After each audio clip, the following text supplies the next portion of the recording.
Good evening, everybody. Good to have you here on a Tuesday night in December. It's the third day of December, 2024. It's 6:58 p.m., and I think it's going to be a good night because we've got Bob Motta coming back in the first half. There's quite a few things I wanted to talk to him about. Make it a little bit of a true crime first half because there has been at least a pretty definitive chapter written in the Delphi Murders case. Now, there's been a conviction, whether or not that is the end and what it all means. We'll talk about that later on. I also want to ask him about, to put this suitcase killer into a nutshell or into a suitcase, because it's nuts what I saw as far as the statements made by the defendant at the sentencing.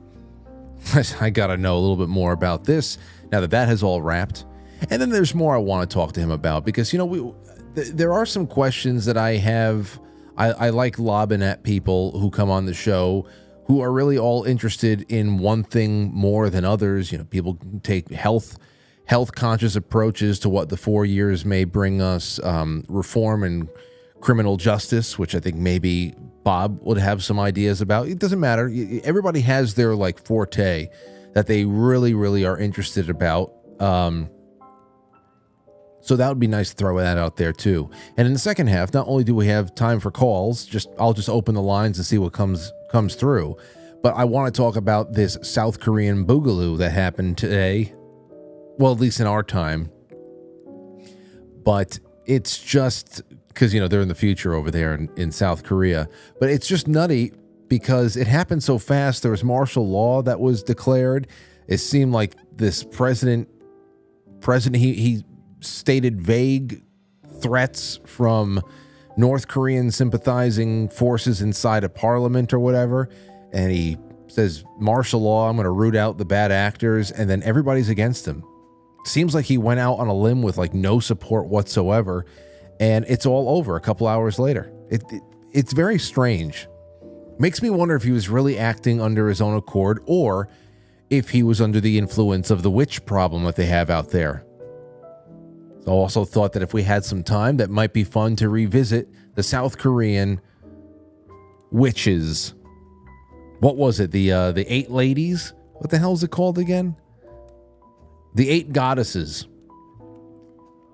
The 8 goddesses of South Korea.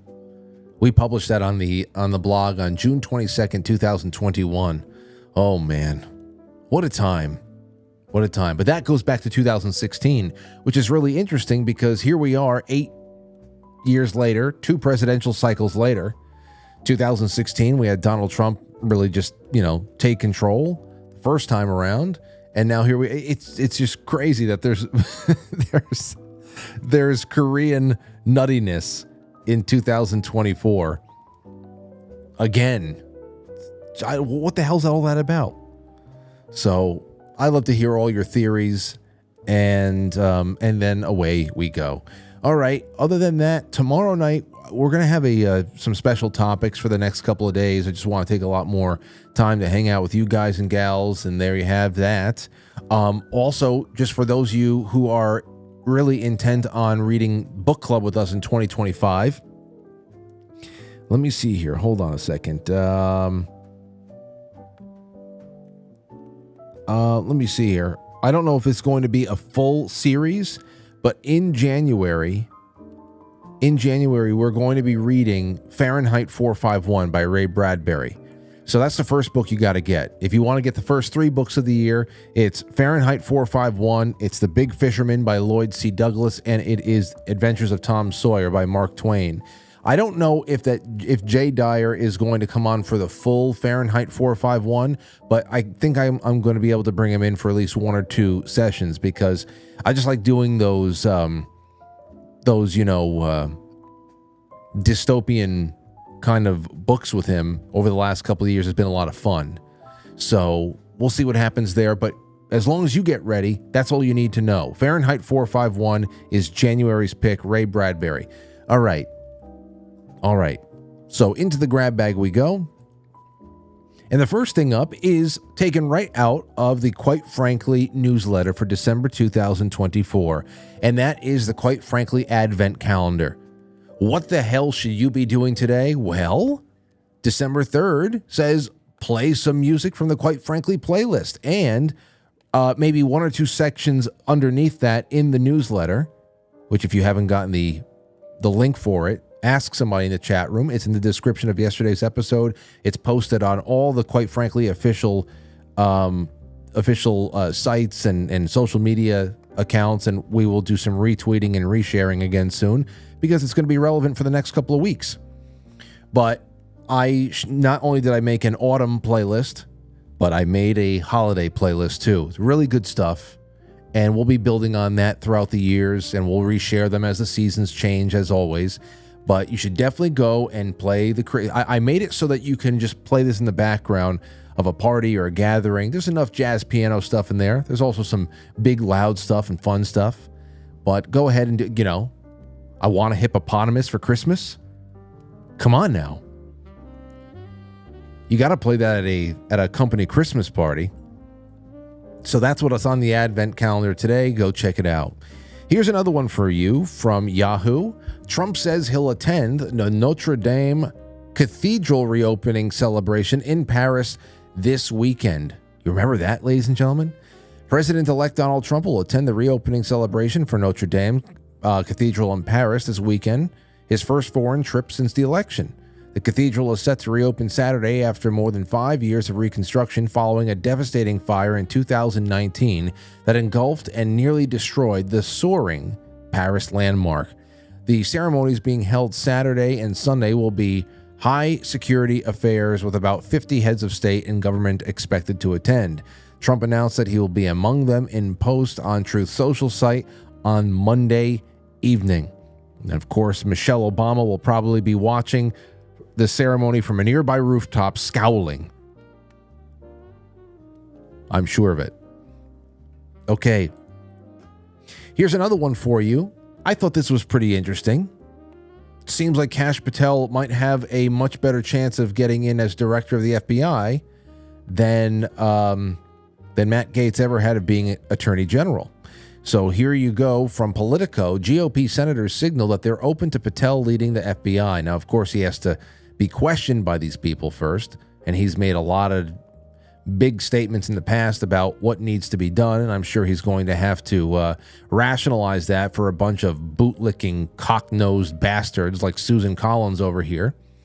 Even centrist Senator Susan Collins, who openly expressed doubts about Matt Gaetz, says she needs to learn more about Kash Patel. Oh, I wonder what she'll say when she learns everything that there is to learn. Few GOP senators are raising early opposition to President-elect Donald Trump's pick to lead the FBI, Kash Patel. Even Senator Susan Collins, who was an outspoken cocknose against Matt Gaetz potentially becoming Attorney General, didn't immediately dismiss Patel on Monday, saying that she'd need some time for her cocknose to sniff out his profile on social media, probably. So there you have it. Let's hope. Now, you see, this is something that I would like to talk about a little bit more. We were talking about last night a little bit with Chris Ann Hall. I brought up recess appointments for the reason that, not that it is just some newfangled idea that can get around the confirmation process, but it's if it's there, if the option is there under certain conditions, and we know that there is a very specific kind of wall that is being put up against anybody who might be able to put the federal government back into its proper lane, then why is that something? It's not without precedent. It's already something that's not without precedent. So we got to talk about this a little bit more. I didn't have time last night to open up a bigger can of worms, but I don't know. The question of our time is, should a president who's being, completely stonewalled, especially by his own party, what are you going to do? That sucks. You say, well, you primary the people who are the problem. Okay. So then there goes the this 4 years that everybody, went out there and handed over to Donald Trump, hoping that he can do something radical, because radical is all that is needed. It's the only thing that could be accepted right now is absolute radical change, which happens to be restorative change, not just like something that is un-American. People don't understand what America is anymore. So it would have to be rapid. It would have to be, really, really bold. And I feel like if you don't take advantage of every tool that is in your disposal right now, then you lose time that you're not getting back, that is already fleeting. And I don't know. You can't keep dangling great candidates, have them rejected before they even get a hearing, and then offer up a wet blanket candidate instead that everybody seems to be a lot more fuzzy about. That doesn't seem bold, So we can take calls on that, because I understand where Chris Ann's coming from, and but I don't know. There's such an urgency right now, and there are snakes in the grass all around us. Okay, that's what I have on that end. Is there anything else here? That is the GOP, FBI. Oh, one last thing. Take a look at this. We're talking about all of the plummeting ratings for MSNBC and CNN. MSNBC is hurting bad. They're hurting bad. MSNBC, you remember when they were starting to go on the rise? They were beating CNN for a little bit because they were willing to be extra radical, especially during 2020, 2021. They were everybody wanted to listen to Rachel Maddow hawk up loogies all night. And then there's Chris Hayes, who's the officially male version of Rachel Maddow. And it's just nutty. Well, listen to this. End Wokeness reports that MSNBC ratings have collapsed to its lowest since July 19th of 2004. 38,000 total viewers in the 24 to 54 age group.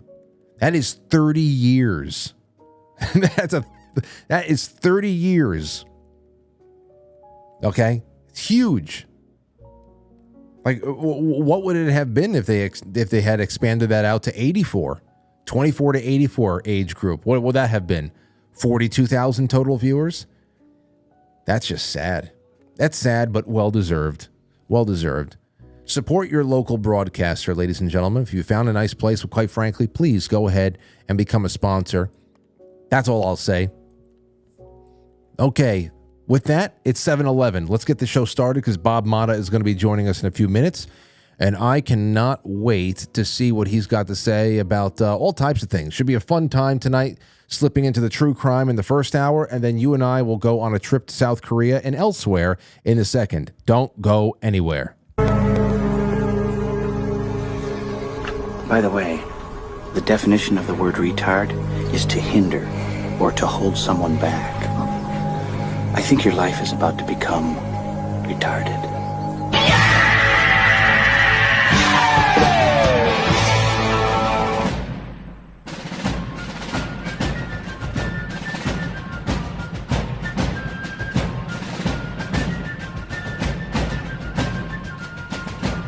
You let one ant stand up to us, then they all might stand up. Those puny little ants outnumber us 100 to 1. And if they ever figure that out, there goes our way of life. It's not about food. It's about keeping those ants in line. That's why we're going back. Does anybody else want to stay? Let's Already found your regular spot, and you're just chilling out. By the way, this song is on the, quite frankly, Christmas mix, so you go and check that out. The link is in the wonderful newsletter.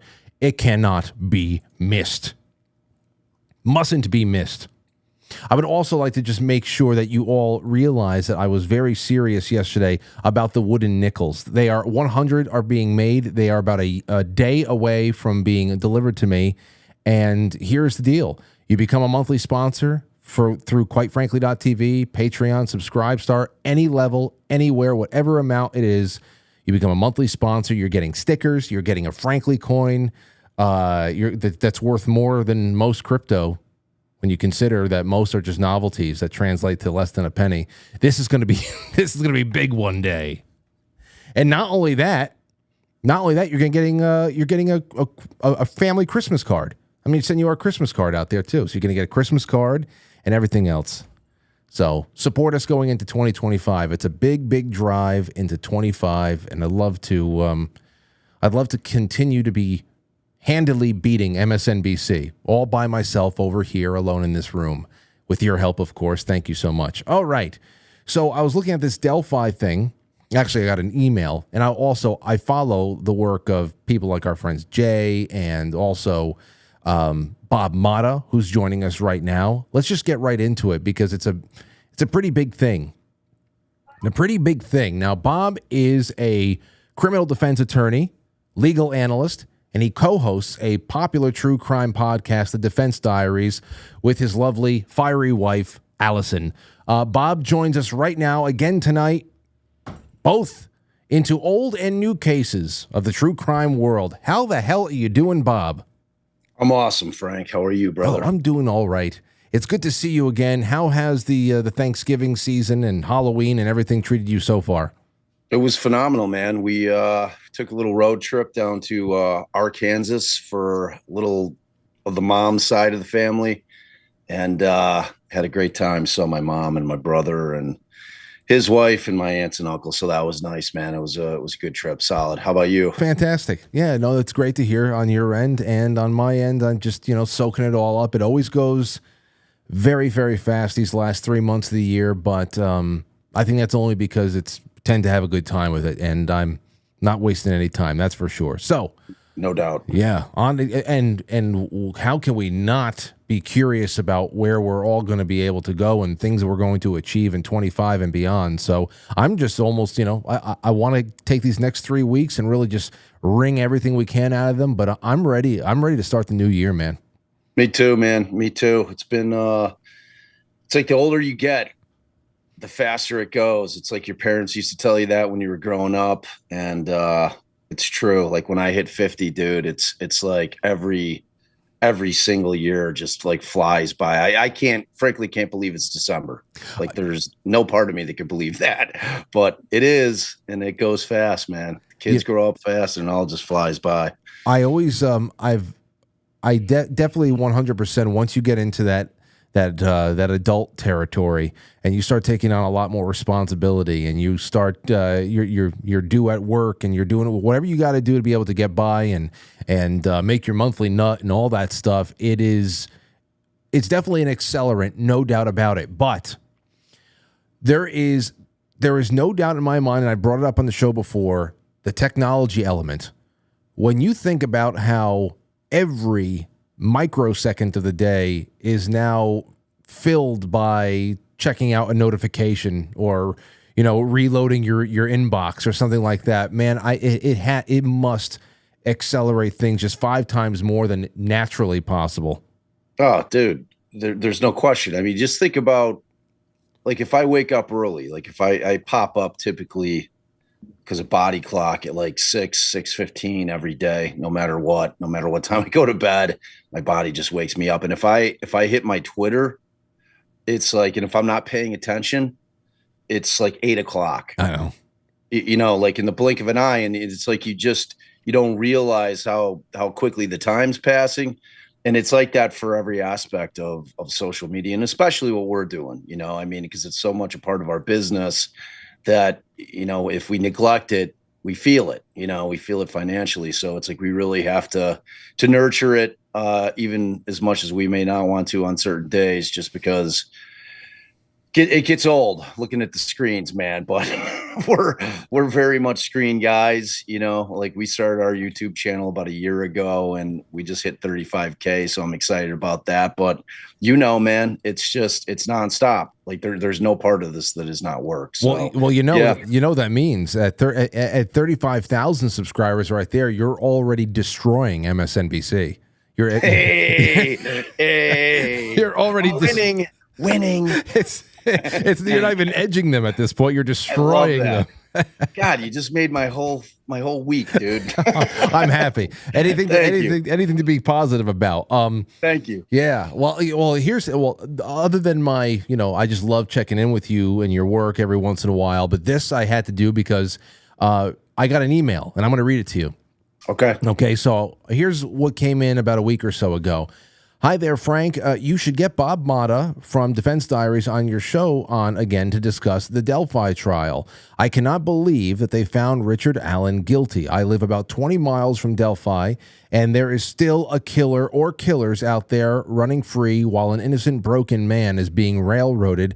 I don't care if he confessed 61 times. They drugged him. They had him in solitary for 13 months. It's so effed up that the judge would not allow any third-party evidence, and then there are clearly others involved. There is most certainly some high levels of corruption from law enforcement. Someone is covering for someone, those poor girls. Thanks for reading my rant. Truly love your show. Regards, Denise.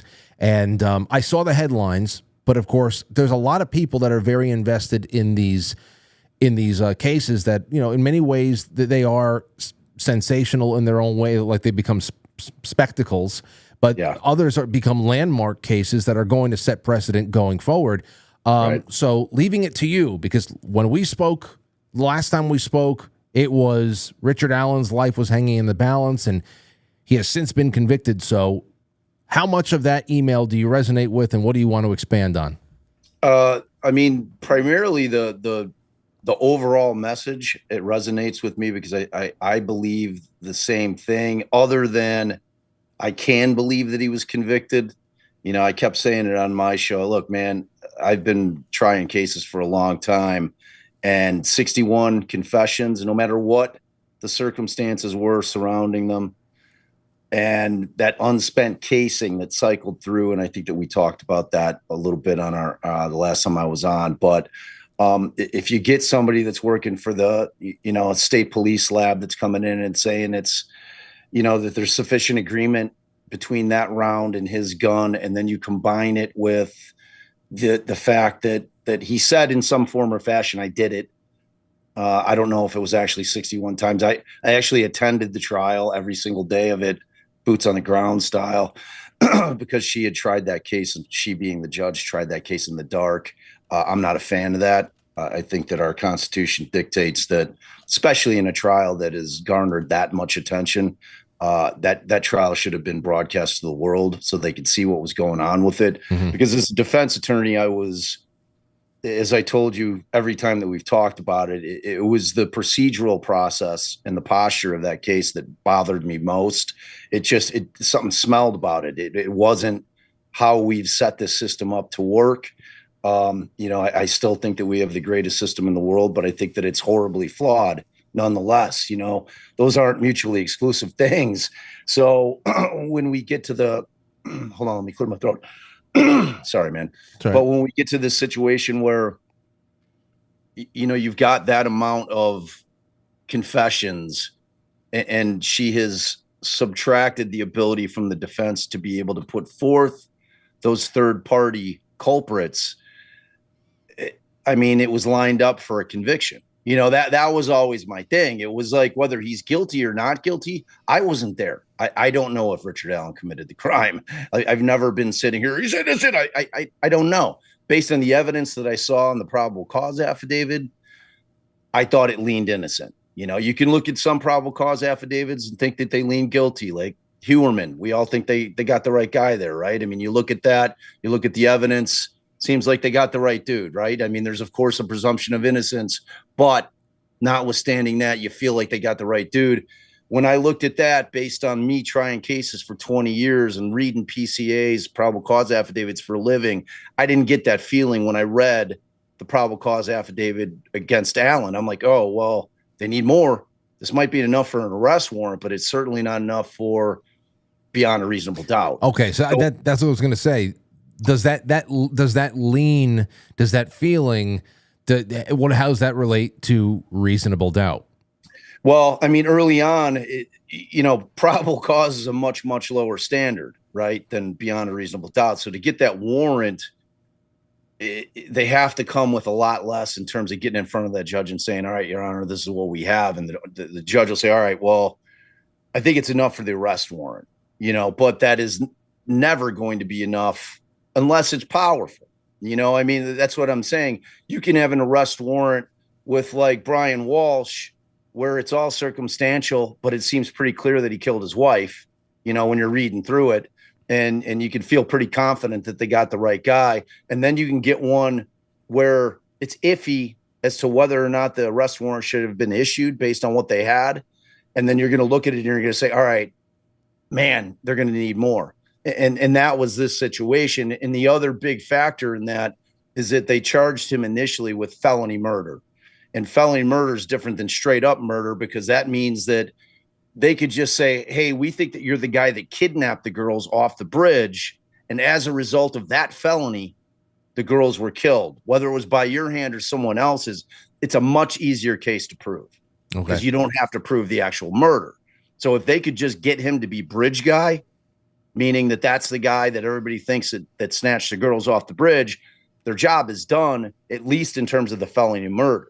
But they ended up convicting him on all four. But I think, again, that was based on the confession. So I wasn't surprised by the verdict at all. As a matter of fact, I was sitting there in the courtroom when they read the verdict, and it was funny. When I used to try cases, that kind of that purgatory, that moment in time while you're waiting, when you get the call and they say, hey, we got a verdict, and you're driving back to the courthouse and they bring your client into the courtroom. He's standing next to you and you're waiting for the jury to file in.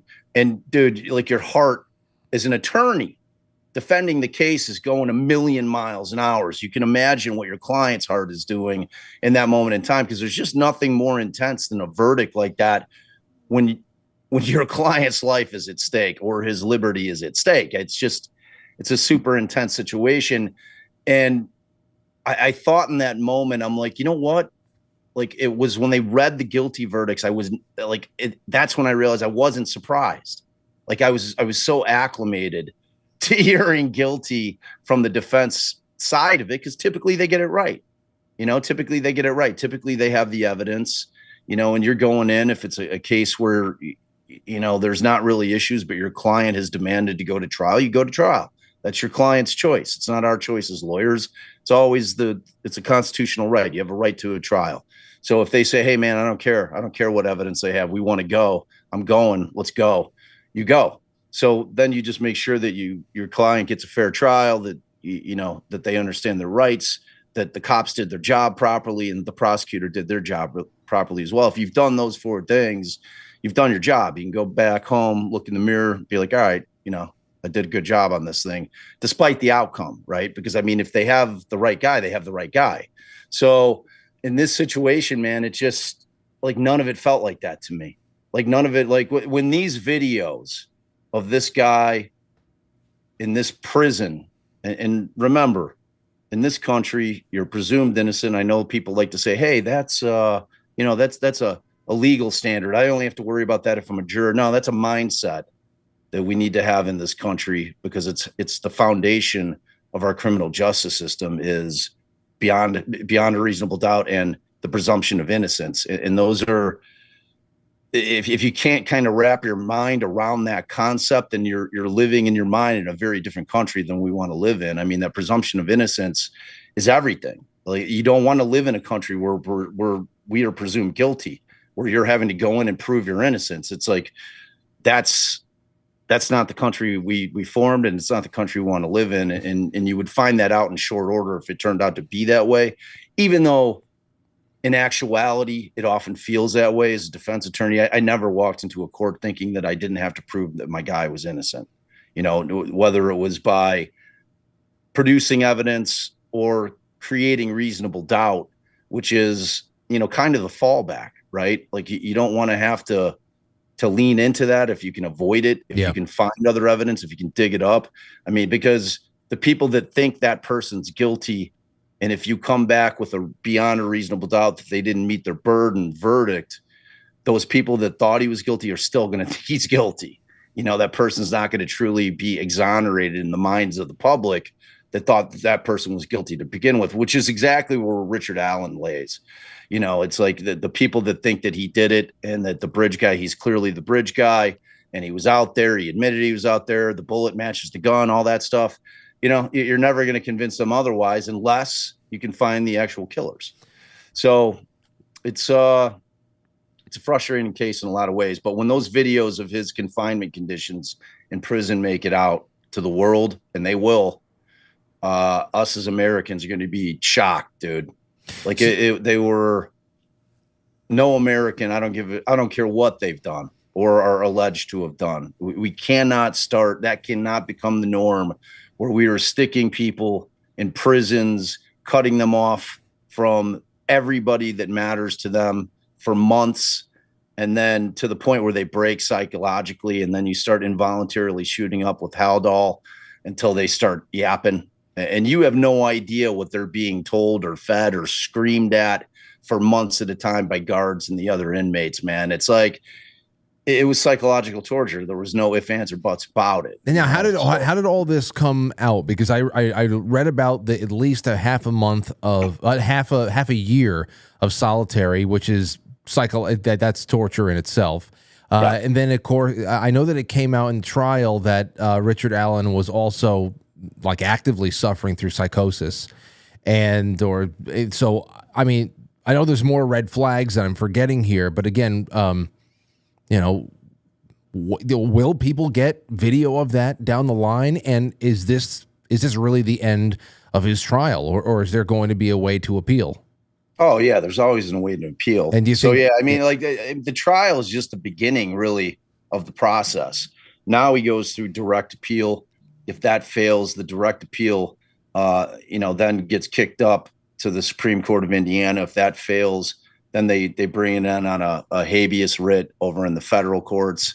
And then ultimately they can try to kick that up to the Supreme Court of the United States, because there's some novel issues. I mean, the condition of confinement issue was really a very novel argument by the defense, because it's not your typical, oh, they had my guy in custody for 72 hours. They didn't let him eat. They didn't let him sleep.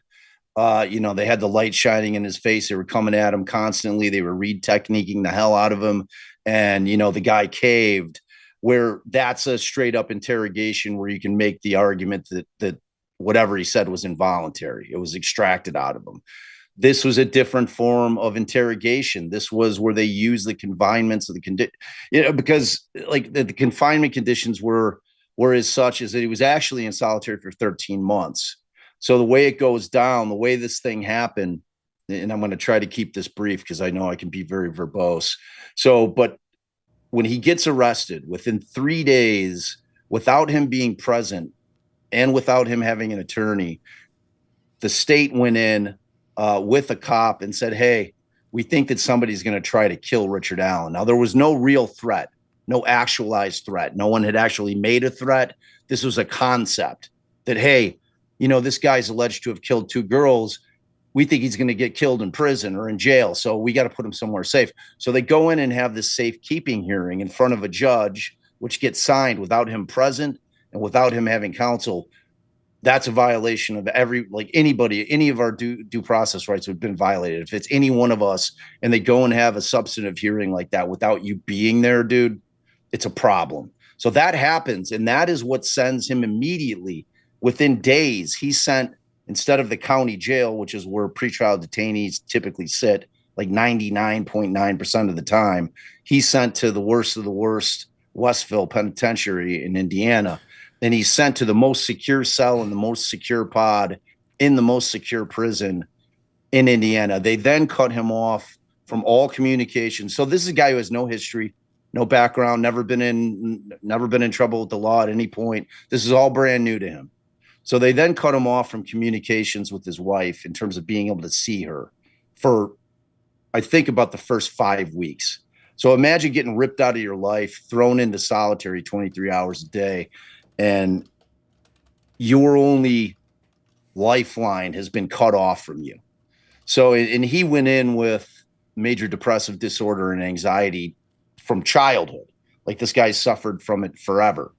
And so he's what the psychologist called a fragile egg going in. You see, Bob, here's the thing. And for someone like me who is following along casually, checks in with people like you, but I mean, you're in the weeds in this thing. For someone like me, I see this and I say, well, okay, from the get-go, this guy is being made an example of, or he's being primed and broken and softened up and all that shit. And when you talk about novel and why this actually might be really worthy of getting kicked up the chain or whatever might be of this case, it is related in a great deal to what was done to many of the January 6th prisoners. That's still being done to people in D.C. right now, with a lot of the same kind of torture, isolation, being made to make humiliating public denouncements in courtrooms and all that kind of stuff. And what that leads me to next is that if you're really going above and beyond to make anything that comes out of a person, I don't know, less, I would say, credible by putting them under such strain and really just torturing them and trying to, it seems like you're trying to bend them to your will. It starts to makes me wonder what the motivations may be to just want to throw anyone away in jail for a crime when the consequence would not only be ruining one person's life, but also allowing an actual murderer to roam free by spending all your time hopping on this one guy's back, if that is in case the wrong guy. It just seems like counterintuitive. It really does. It really does. Yeah.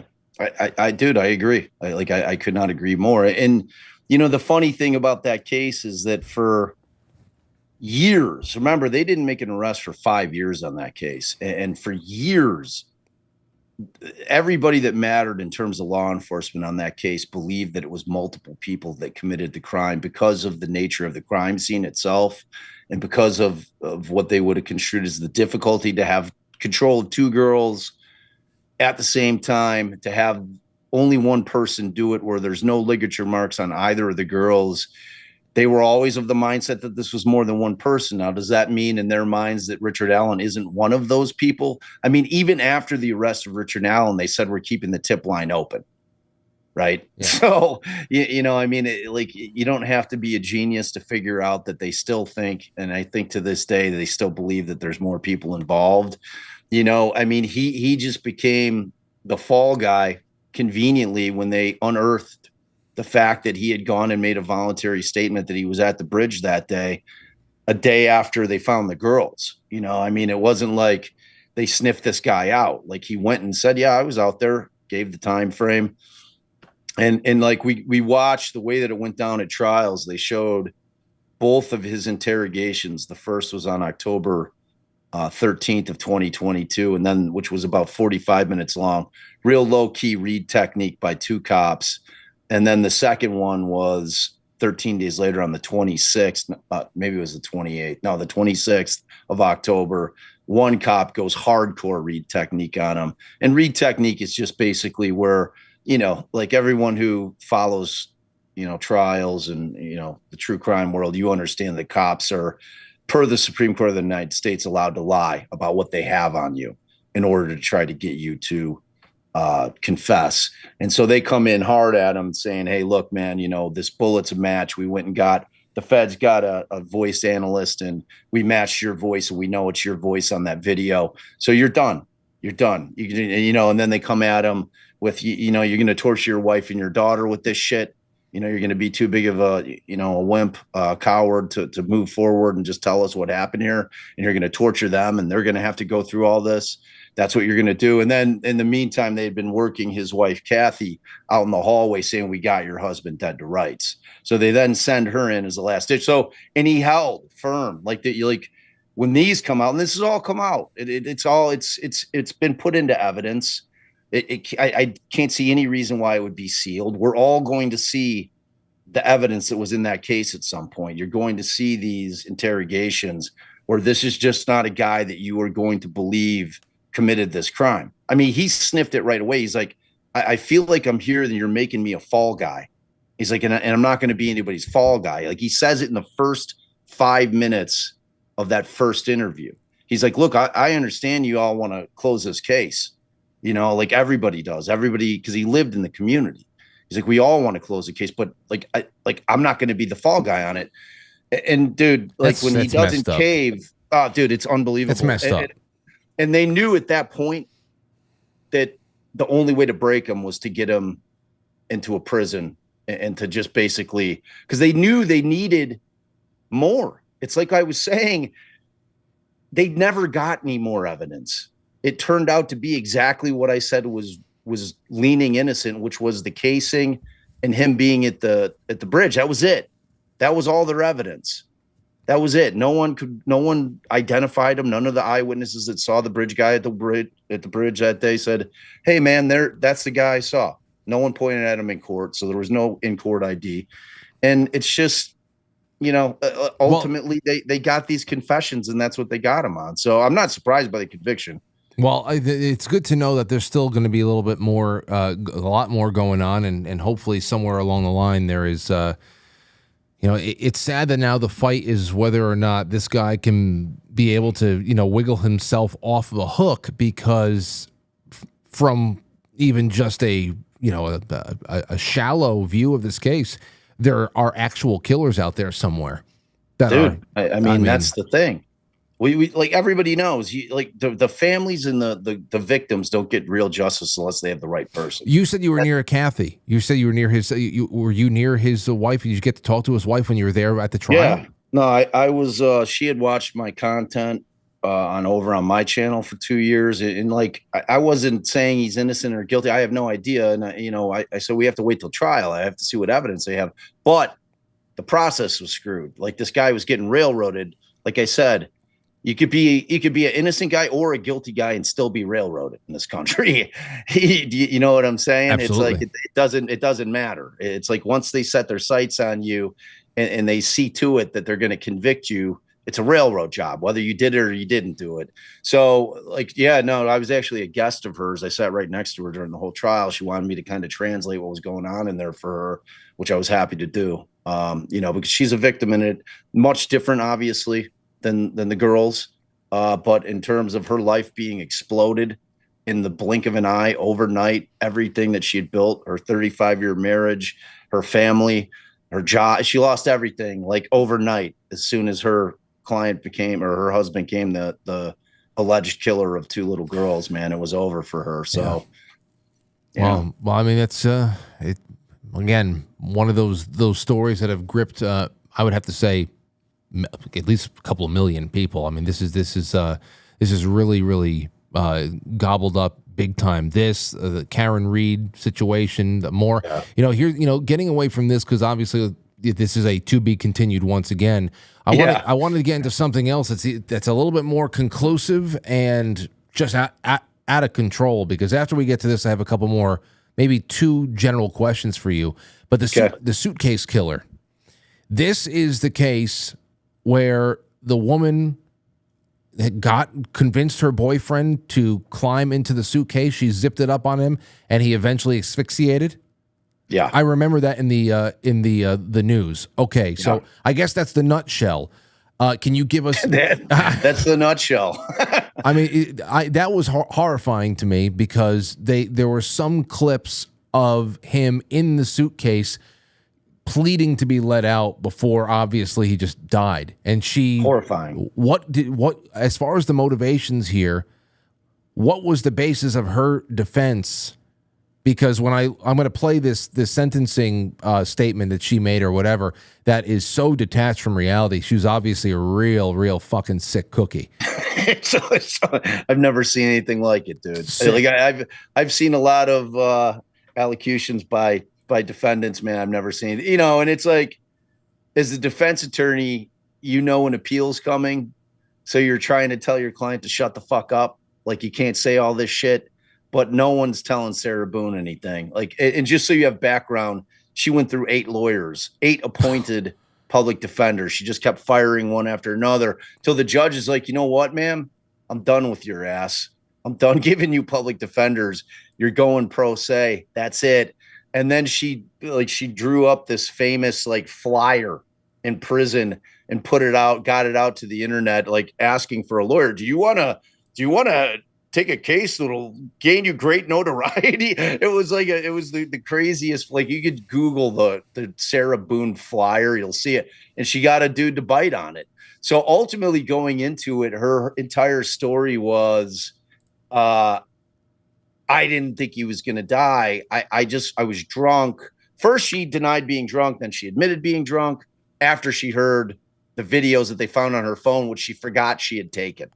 Okay. So they get her in. She had turned her phone over. She completely blacked out from taking those videos of poor George in the suitcase where she's taunting him. He's begging for his life. And she's just like a rancid psychotic bitch, just like completely taunting this guy while he's begging for his life. And her story was, I thought I had left him room to unzip it. I thought he'd get out. I went up and I fell asleep, and I came down and was horrified to find that he died. By the time it got to trial with the last lawyer, it had completely flipped the script. And it was at that point, some version of battered spouse syndrome.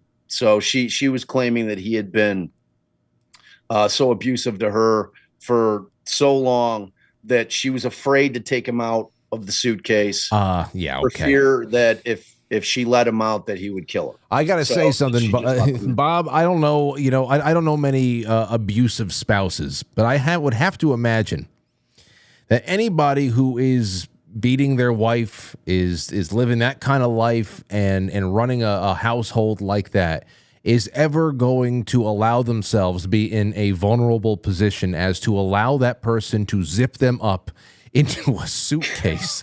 Yeah, dude, and he's like a like I mean, the fact that he could fit into a suitcase tells you, I don't give a shit. We're not talking about a steamer trunk that you're sending on a cruise ship, man. Like horrible. This is a regular suitcase. So he's a little dude. And the other counter argument to what she was saying is, okay, well, why didn't you call the cops after you had him zipped up in the suitcase? You're so worried. Why don't you call the cops? Say, hey, like I've gotten my abusive boyfriend so angry by zipping him up in a suitcase. I'm terrified to take him out. Stupid. Can you come over here so he doesn't kill me when I do? So ultimately she's convicted. Her defense failed. She was then sentenced to life in prison yesterday. And then I think you want to show this clip. Yeah, take a look. Before this is what she had to say. Okay, hold on. Let me get you on the screen with me. And here, and then this was before or after the sentencing? This is before the sentencing. Okay. So this is the last person to speak, her. And this is only a snippet of about 10 minutes of the exact same shit, just relating to different subjects. All but right. It's unbelievable. Here's a minute 17 seconds. And when I saw this, I said, oh, I have got to talk to Bob about this one. Yeah, she's another great contributor of my gold is social media, with its greed, insensitivity, deception, obvious exploitation, and advantageous gain from my criminal case as a whole, and for sentencing me by anticipation as a result of ignorance and hate, conjured and fabricated by the organized crime that is social media, which condemned me in the court of... This sounds like a valedictorian speech, to be honest. every time I've gone to a high school commencement, this is what the valedictorian exactly like this. Global public opinion since the beginning. My family law case is the new prey waiting to be picked apart and pillaged from me being made infamous by social media in my criminal case. It simply seems I cannot forgive and be forgiven and move forward. Social media has made me a pariah. It has caused great oppression and undeniable disadvantages, especially by broadcasting and manipulating my cases online. In my criminal case, as a result, my opportunities to be given a fair, proper, and uninfluenced, successful conclusion was heavily depleted and poisoned. I forgive them. Also, all of the media tycoons for not having a life of their own. Like she's hanging from the cross or something here. I mean, she is one to never accept any kind of response. I mean, she's saying all this, but what about the fact that she zipped her boyfriend up into a suitcase? I mean, does that have any effect in terms of her mindset on this thing? Apparently not. Absolutely not. Like I blame you, quite frankly, Frank. Yeah. Because like clearly you were railroading this woman. We were actually you and I, even though this is concluded now, you and I just manipulated the trial by making this focus on a chat online. Exactly. But What if power we have. I know exactly, it's almost as if the murder didn't mean anything. Right. Oh my god, dude! Well, hold on. There's 17 seconds left. It's just Yeah, it's worth the whole clip. It's like man. watching and checking out, observing a petri dish. Trying so desperately to make themselves seem so right by making me appear so wrong. Forgiveness for prejudgment, ridiculous theatrics, lies, making and taking blood money from my and others' misfortunes, accidents, and catastrophes. It's all over their hands and their keyboards. It's our fault. Yeah, well, definitely my fault, since I do like all true crime shit. She's definitely talking to me, So yeah, like, but she forgives you. Well, that was the greatest takeaway I took from it. I felt great relief that she forgave me for all my sins, man. So, yeah, dude. I mean, the reality is she's just got to be mentally ill. Like, I think that I think that she probably wouldn't allow for some kind of mental defect defense, which is actually what should have happened.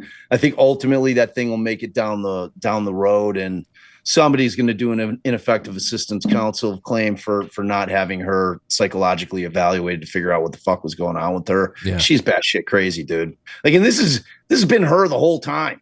Like, this is nothing new. She's like, I knew there was no way that she wasn't going to talk, and I knew that it was going to be appointment television, and it was both those things. So, yeah, but at least she's in for life. Absolutely. So. There's one less. But now, okay, so I want to go a little bit off the beaten path here, but it does relate to what you and I opened with the last time that you were on, and that was how you believe that AI could either improve or worsen conditions in American courtrooms. Well, I just wanted to bring this up because some may argue that a doctor's office is much like a courtroom, especially in the way that, human error can cause innocent people to lose their lives, among other scenarios. Take a look at this, man.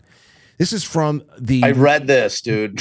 New York Times. AI chatbots defeated doctors at diagnosing illnesses. And to the clip, it was incredible. In a study, Dr. Rodman, this Dr. Adam Rodman, he's an expert in internal medicine at Beth Israel Deaconess Medical Center in Boston. He designed this study, and he said that doctors were given ChatGPT-4 along with conventional resources, and they only did slightly better than doctors who did not have access to the bot. And also, to the researcher's surprise, ChatGPT alone outperformed the doctors. Now, here's what he said. The chatbot from the company OpenAI scored an average of 90% when diagnosing a medical condition from a case report and explaining its reasoning. Doctors randomly assigned to use the chatbot got an average score of 76%.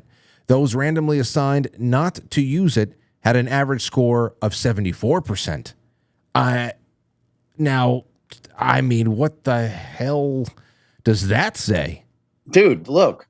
Like we had this discussion. I mean, when the thing becomes sentient, and it will, because that's just a matter of being able to code itself, which it already can.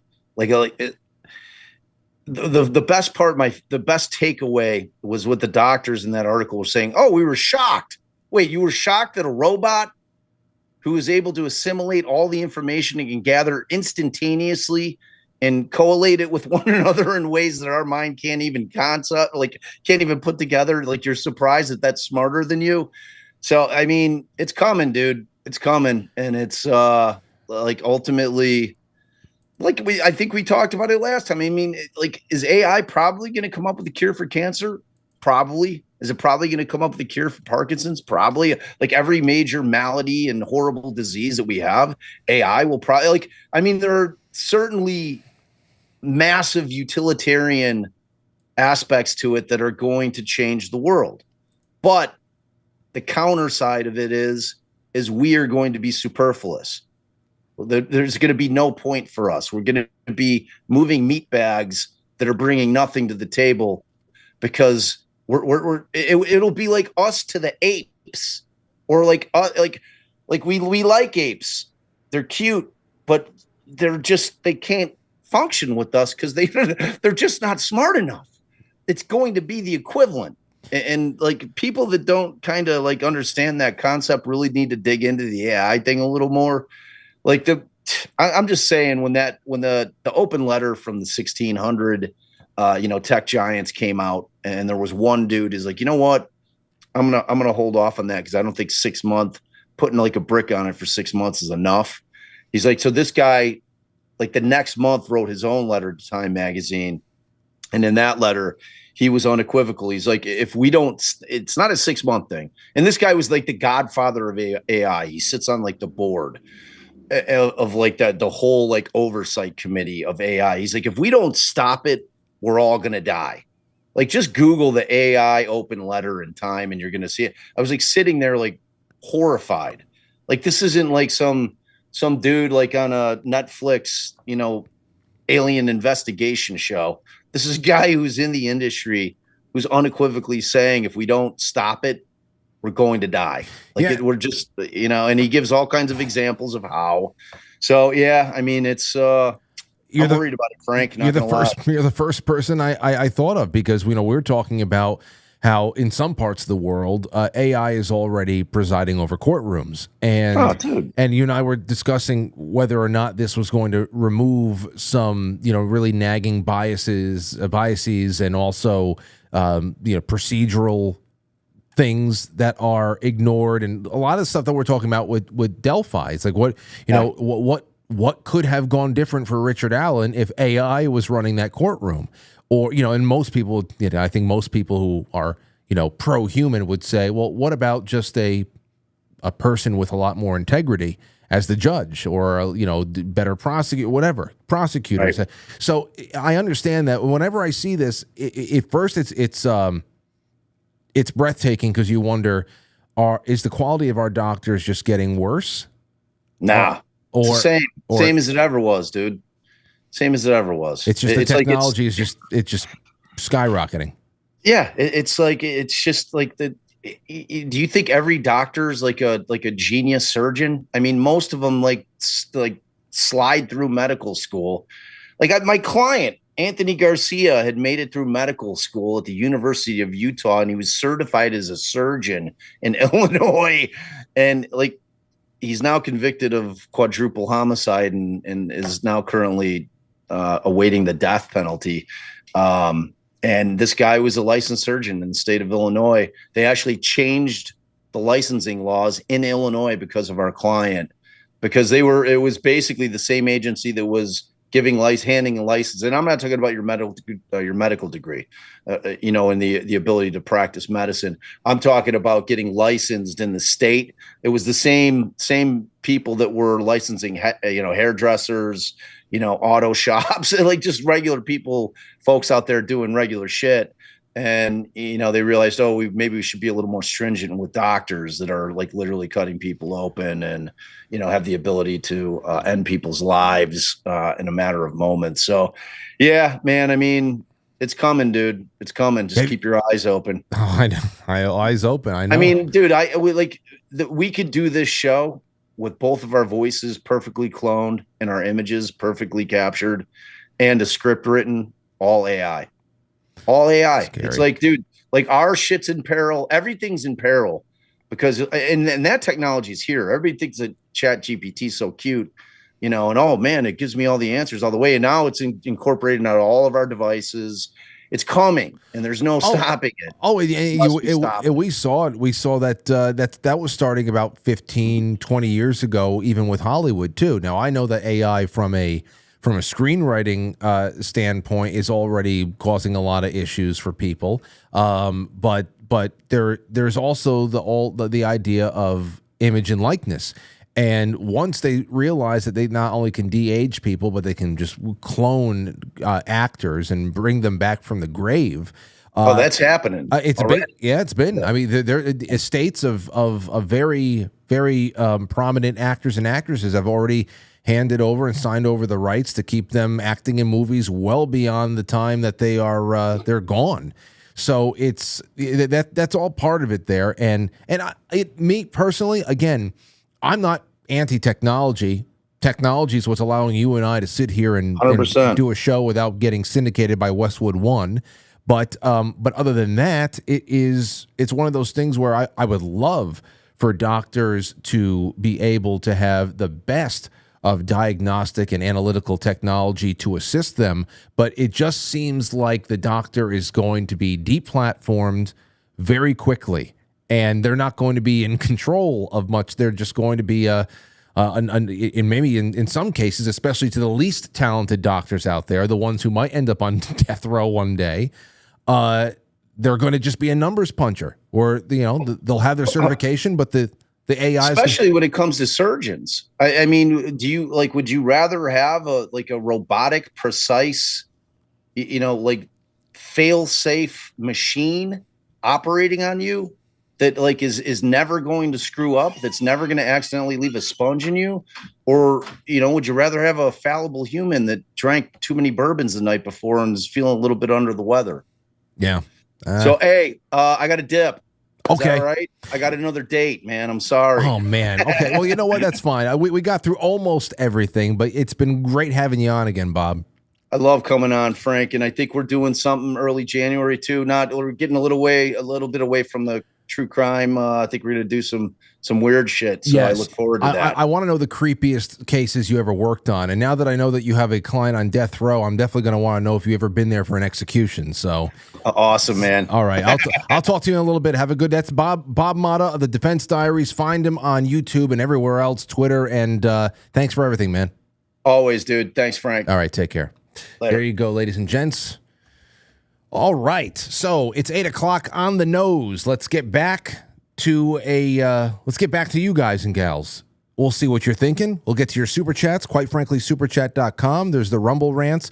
Send them my way. I want to read your thoughts. I want to take your calls, and then we're going to get into a little bit of interesting news from South Korea. Well, there is a North Korean sliver to the story, though it's very vague as to what the actual issue was. Anyway, we'll be right back, and I hope you're there waiting with me. It's intermission time, folks. Time out to press the like button. Thank you. Quite frankly. Quite frankly. Quite frankly. Quite frankly. Quite frankly. Quite frankly. Quite frankly. Quite frankly. Quite frankly. Quite frankly. Quite frankly. Quite frankly. Quite frankly. Quite frankly. Quite frankly. Quite frankly. Quite frankly. Quite frankly, guys. Quite frankly. Quite frankly. Quite frankly. So everybody watch. Quite frankly. With Frank. Dare you?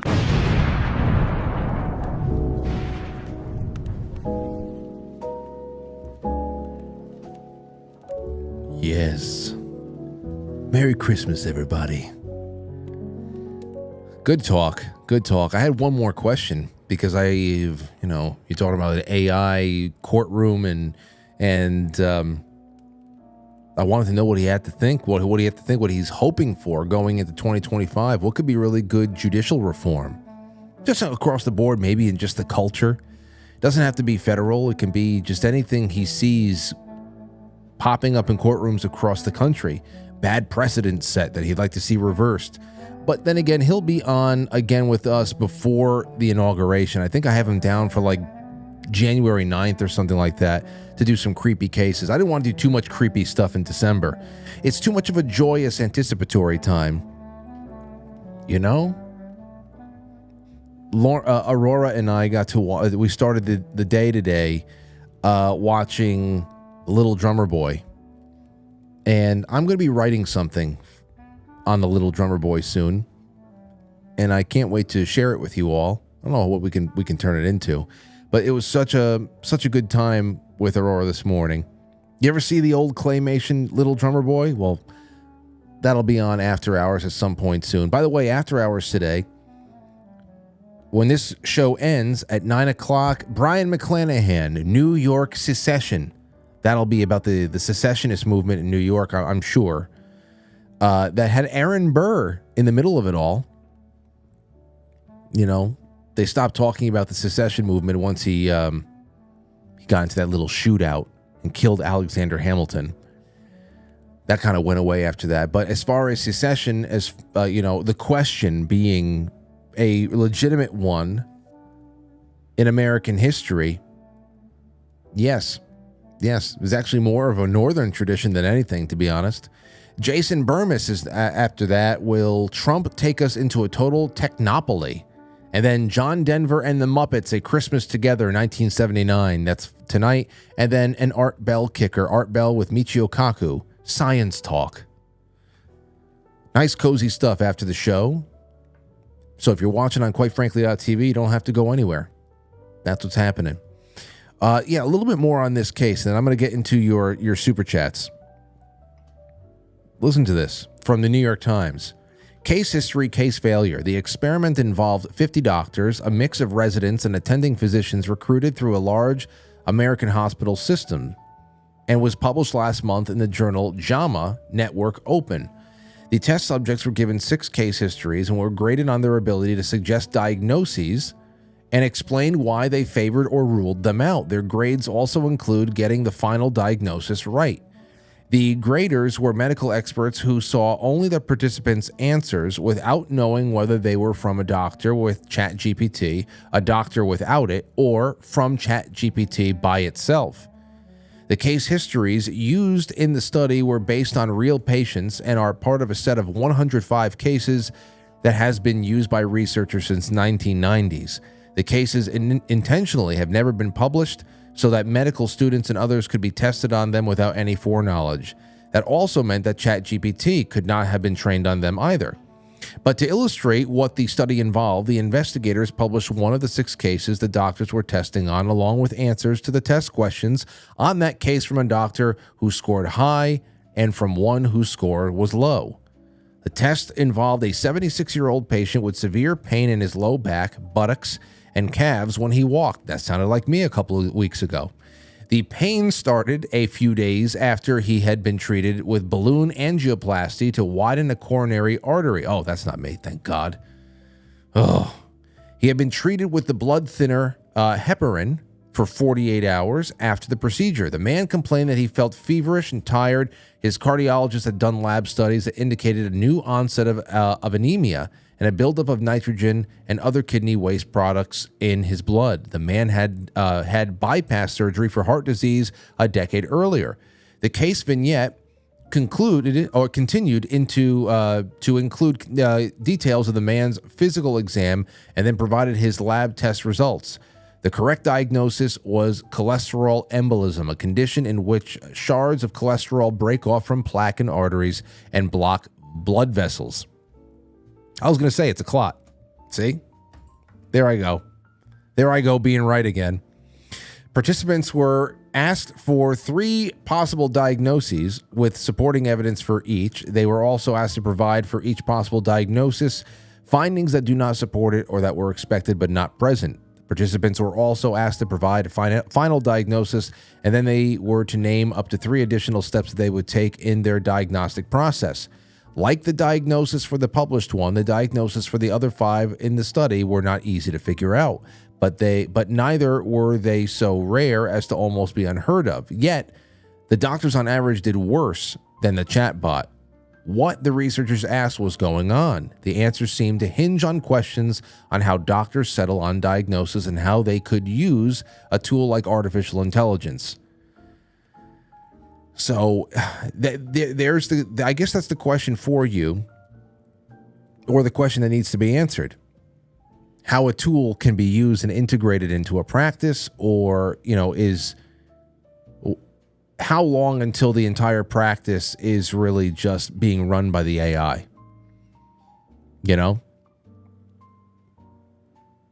Because we're lazy. Doesn't matter if you're a doctor or we are lazy. And once something becomes just part of the routine and it becomes a crutch and it's just whatever, it's assuming more and more responsibilities. Even on a research end, you just ask the questions instead of going for the books and cross-referencing and all that. Now, I'm not a doctor, but I still have to do that kind of research. Still have to research stuff. And I'm telling you, I've already had one or 2 instances where I'm just like, what the hell was that thing that happened again on so-and-so date or involved such and such? And I just went on Google and AI told me. And I said, oh, that's right. Kind of cut the process in half, no doubt about it. But don't worry, this show cannot be AI funded or I should say powered, or else what the hell's the point? It wouldn't be as warm and cozy, though. That's the other big thing there, too. Jay Britt says, Bob's a great guest. Thanks, Frank. Well, thank you, Jay. Over on Rumble, we've got one Rumble ranter, one lone Rumble ranter. Thank you, Jay Semo. Thank you so much. Excellent guest and discussion. Thank you, Jay, so much. In fact, Jay Semo and Jay Britz, please get in touch with me. I'm sending you both something in the mail. Thank you for the support so much. The show hinges on it big time, and it's you're always there. Tonight, you guys are special winners of something. Get in touch, Jay Britz and Jay Semo. Email quitefranklypodcast@gmail.com. I don't care how small or stupid it is. I'm slapping a stamp on it, and something's going to show up at your house. I'm feeling happy tonight. Oh, that's the other thing here too. When we do another Super Chat raffle, I'm going to be able to include the Rumble rants as well. Rumble rants and quite frankly superchat.com. Those are going to be able to be included together the next time we do it. And we might just do it for the Be Your Own Shaman book, the field guide from Jane Barlow. It's a great book, and I think that we should do a raffle on that one. So that'll be great. Okay. All right, let's see. Well, let's open up the line, see how everybody's feeling. 914-200-0269. Give me a buzz. And while you do that, I'm going to go to quitefrankly.tv and see what everybody's saying in the chat over there. All right, the first one up is Robert Sarnes. Everybody's saying hello. Braves Piano, Sean Joe. C Blanche, Sean Joe, Porpoiseful. Allie B, thank you for jumping on as a bronzer. Thank you, Sean Joe, Stephen and Lori. It's great to have you all around. And away we go. So here's what we have also coming up in the second half of tonight's show. That is South Korea. Now, I don't know where to start with this, but then again, it's not really a large story to follow. AP, as this was laid out, it's nutty. Here's essentially what happened is that the president of South Korea declared martial law, said that there is a pronounced effort, though I haven't seen it pronounced anywhere, that there's North Korean sympathizing that was going on inside of the parliament that is being expressed specifically through, I guess, their version of the Democrat Party out there, and he wanted to be able to put a stop to this because they were engaging in anti-state activities. Well, declared martial law, and then within a couple of hours, the military reopened parliament. Everybody got inside, took a vote to stop the martial law, and it is now done.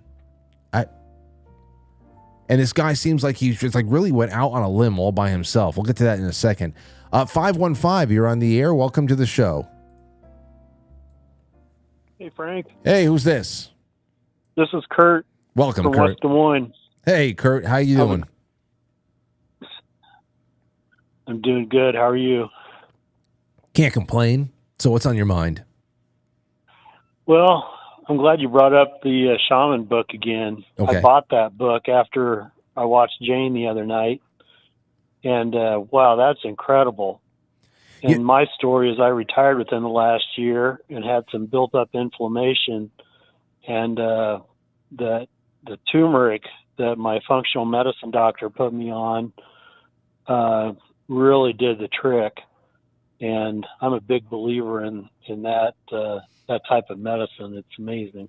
Have you been now? I obviously this is a great book for anybody's just personal library and stuff. But the reason, and I usually don't go really wild for books like this, but it is such a complete guide in not only being able to harvest and spot really useful herbs and flowers and plants and all that stuff, but then there is just these really detailed breakdowns on how to create tinctures and how to create powders and application and everything else. I mean, it's a really great guide. Have you been able to tinker with any of the instructions there yet, or is that something that you are looking forward to in the next couple of months?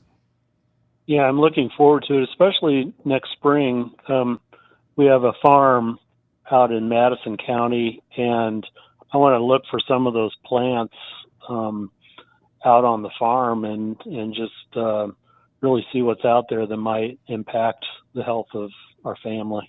Well, the best thing is that if there's nothing that is growing naturally, you can always just go and get some seeds and just start growing your own medicine garden. Yeah, we can. I know we have a lot of turkey tail out there, and man, the health benefits of some of the mushroom stuff is amazing, and that's an area to dig into for sure.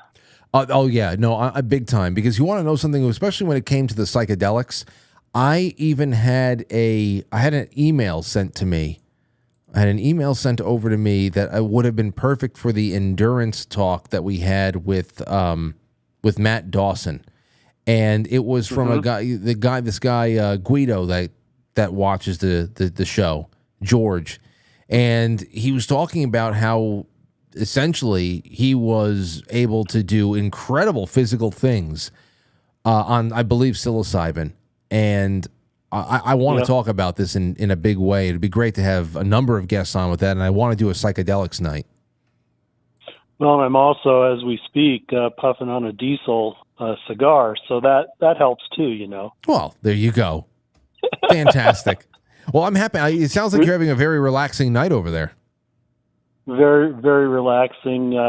Temps are around 30 degrees, so it's just perfect to be out in the man cave and light up a stogie. I love it. I love it. Well, I wish I was there with you right now, but I guess I am in a way. Thanks for the call, Kurt. Yes, you are. All right, take care. All right, take care. There you go. There's quite a few of you out there right now that are just kicking back, looking at the stars or the cloud cover. It doesn't even matter at this time of year. Could be a nice overcast evening, as long as it's chilly, you can see your breath, puffing on a stogie or something else. You know what I'm looking forward to? At some point over the next couple weeks, I am going to pack myself a hookah. I do it a couple times a year now. You know, I still really enjoy puffing on a hookah. And I think the last time I had one was the day of the Olympics closing ceremony. It's the only way I'm able to place the date.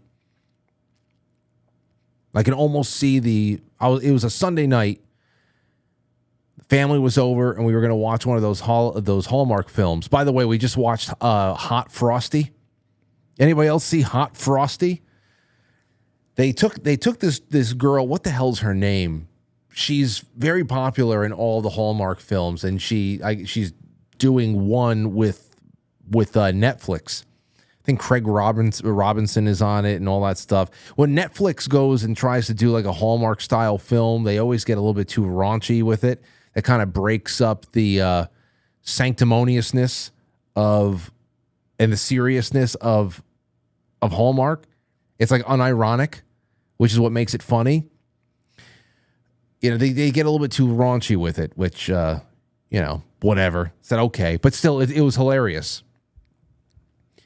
Inside, I really enjoyed it. I was not having a good night that night, but it was funny.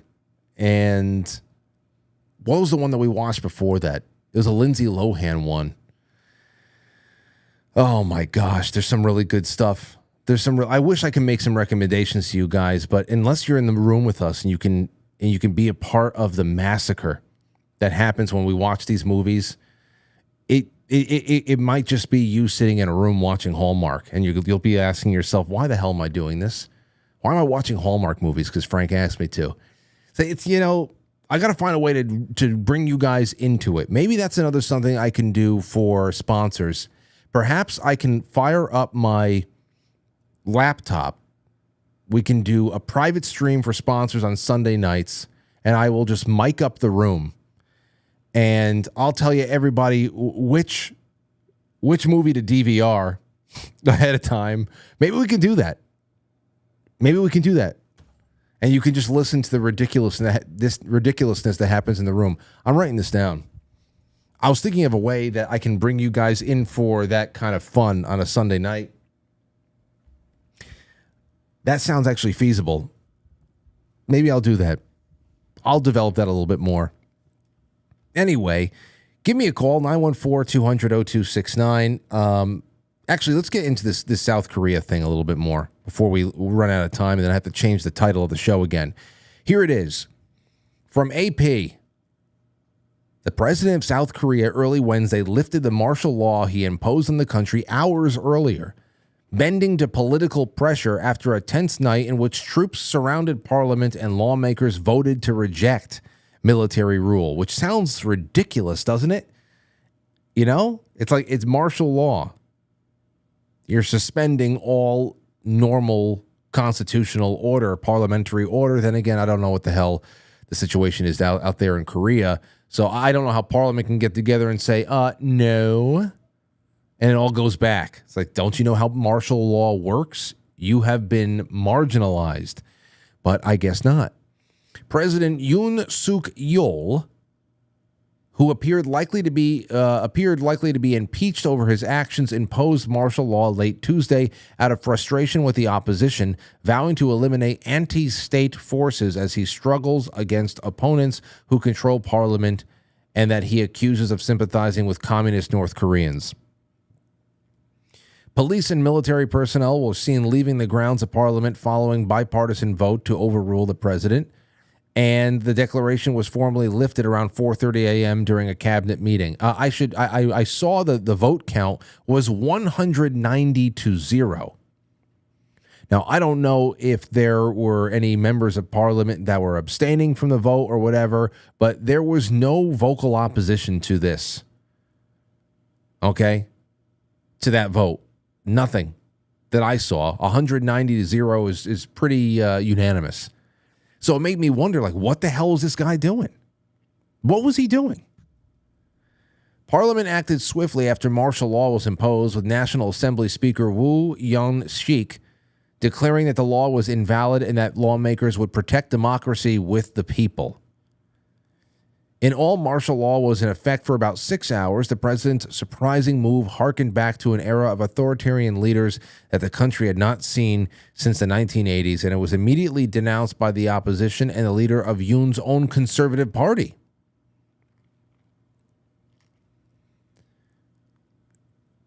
Even with our unfortunate memories of military coups, our citizens have surely observed the events of today and saw the maturity of our military, Wu said. That's just, that's crazy.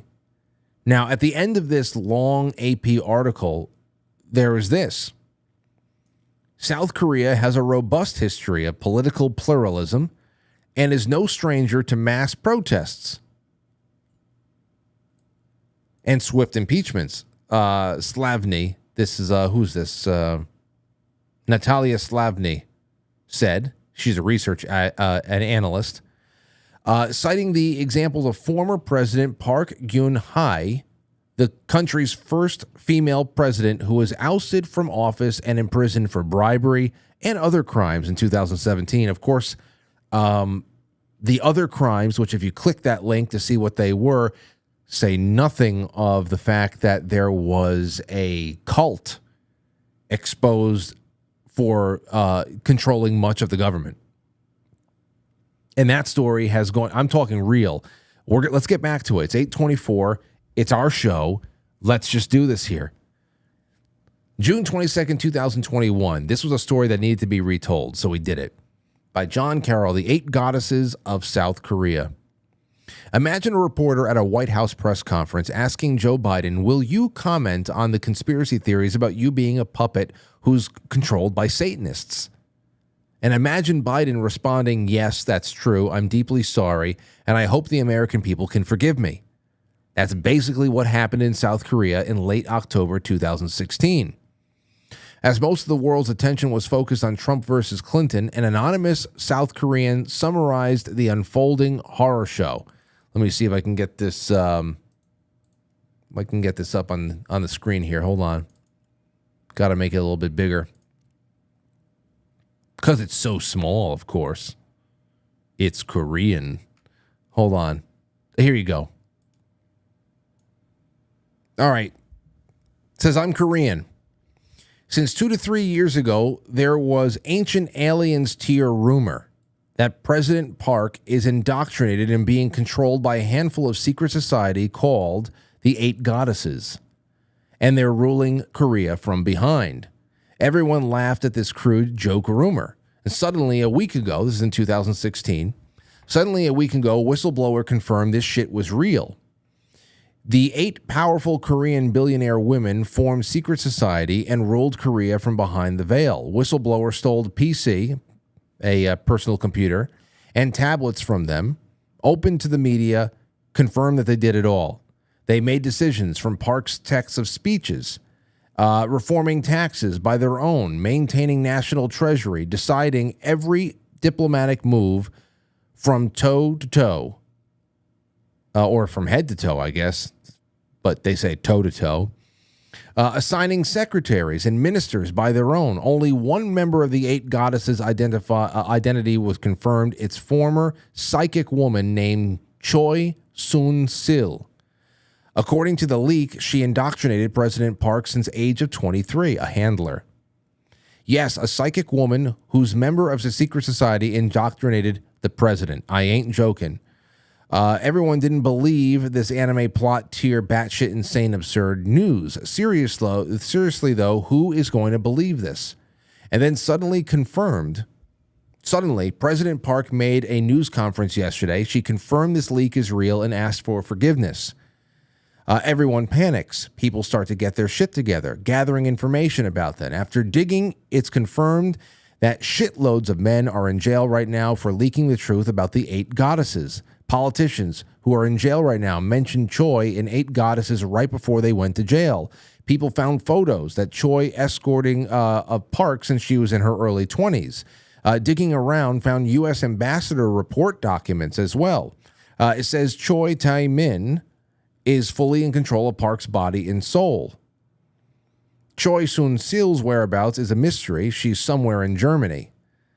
So politicians and whistleblowers tried to warn us about them years ago, and we didn't listen. The whole country is panicking like shit, and the government has lost its ability to govern. This is just the beginning. There's more leaks to come. This is reality. Every single TV channel in Korea is talking about it. Politicians preparing to impeach. This ain't an anime plot. Okay? So that's the Choi Gate that was snowballing at the time. It was huge. It really was. And this was all in 2016. There's some of the headlines there. Support for South Korea's Park slides to all-time low amid crisis over friend. Troubling revelations about Seoul's shadow president, the Korea Herald columnist. And another headline, it's actually a system where Choi Soon-sil tells president what to do. Naturally, South Korea exploded in protests, and over a million people took to the streets to demand that President Park's resignation happen immediately. Over the next several months, she proceeded to be impeached, removed from office, and sentenced to decades in prison. The entire affair was barely covered in Western media. I know the AP just told us that it was bribery and other crimes. And then swiftly memory hold. A closer examination of what actually happened will explain why. Officially, Park was convicted for typical political corruption like bribery and allowing unauthorized access to classified information, but the story goes much deeper than that. The Vital Red Pill channel on YouTube put together a great video that breaks it all down. President Park Geun-hye is the daughter of Park Chung-hee, the third president of South Korea, who seized power in a military coup in the early 1960s. In 1974, an assassination attempt against the president claimed the life of his wife, and Geun-hye assumed the duties of First Lady. A short time later, she was approached by the cult leader Choi Tae-min, who became her mentor after manipulating her into her grievous state, or in her grievous state of losing a mother. Choi became known as the Korean Rasputin and convinced Geun-hye that her late mother communicated with him in his dreams. His daughter, Choi Soon-sil, became best friends with Geun-hye and acted as her spiritual advisor after her father's death. In hindsight, of course, terms like mentor and spiritual advisor seem pretty loose. Handler is more accurate, and the Choi family used their spiritual influence to illegally enrich and empower themselves. Park Chung-hee was eventually assassinated in 1979 by his intelligence chief, who cited the Choi family's influence as one of his motives for doing so. According to U.S. diplomatic cables obtained by WikiLeaks, that fear was well-founded. And here you have one from July 20th of 2007. Rock president, election, still the politics of vortex, perhaps even more damaging to her image as the maiden who sacrificed herself in the service of the nation upon the assassination of her mother. Park has been linked to the late Choi Tae-min, a charismatic pastor. Rumors are rife that the late pastor had complete control over Park's body and soul during her formative years, and that his children accumulated enormous wealth as a result. This is 2007. Okay? 9 years later is when this stuff starts coming out again. When Choi Tae-min died in 1994, Choi Soon-sil likely became the new leader of the cult and allegedly formed a splinter cult with 7 other female Korean billionaires. These 8 goddesses allegedly created a shadow network of control across various elements of Korean society. In Choi's case, her influence over South Korea's first female president may have had deadly consequences. Barely a year into Park's presidency, almost 300 children were killed when the Seawall ferry capsized and sank. This story in itself is insane. Horrifying and insane. Big talk about this being a coordinated sacrifice. The circumstances surrounding the tragedy are very suspect. To make a long story short, nobody should have died that day. There was plenty of time to rescue everyone on board, but nothing was done. The children were allegedly told to remain in their rooms while Park herself disappeared for 7 hours as it happened. The Seawall's captain abandoned the ferry and survived, and the vice principal of the children's school committed suicide. The billionaire owner of the ferry went missing and was found dead a few months later. The whole thing stinks, and the oddities did not go unnoticed. Here's a little bit more for you from some newspaper clippings and some comments. The strange saga of now dead billionaire South Korean ferry owner Boon Gyong-un. The fugitive and alleged owner of the South Korean ferry that sank in April and killed hundreds of children aboard was as mysterious in death as he was in life. The billionaire tycoon Yoo Byung-un founded the website God.com, led a church critics considered a cult, and was once jailed for fraud, but only recently became internationally known as the focus of the largest manhunt in South Korean history. In 1987, 32 members of a group linked with the church committed suicide and were found bound and gagged at a seal factory. Yu was investigated but cleared of all suspicion. Quote, "The suicide victims were not members of Mr. Yu's church," Knight claimed, though numerous media reports said otherwise. Now South Korean authorities say Yu is dead. Quote, "So far, we haven't found any sign that he was murdered," end quote, a police chief said, according to the New York Times. Here are a couple of the top comments under this story. Super says, Wall Street Journal, you need to look deeper into this than just the financial corruption or access to confidential documents. Look deeper into the cult. They believe in rebirth. Look into the sinking of 300 kids on the ferry and why the president was absent during that time for 7 hours. Also look at the date of the death of the cult leader and also the date of the sinking of the ship. It was an anniversary of some sort. Why was no one able to save all 300 children? You have U.S. and Korean military always present in the country as well as their National Guard. The boat was not in the middle of the Pacific. The only people who did get saved were captains of the ship. Look into their religious beliefs as well. Same cult. Their penalty was not even harsh. The kids were told constantly on that ship to stay in their rooms. There was enough time and manpower to save them, but no one came. The sinking of 300 kids as sacrifices was very grave ties to this woman.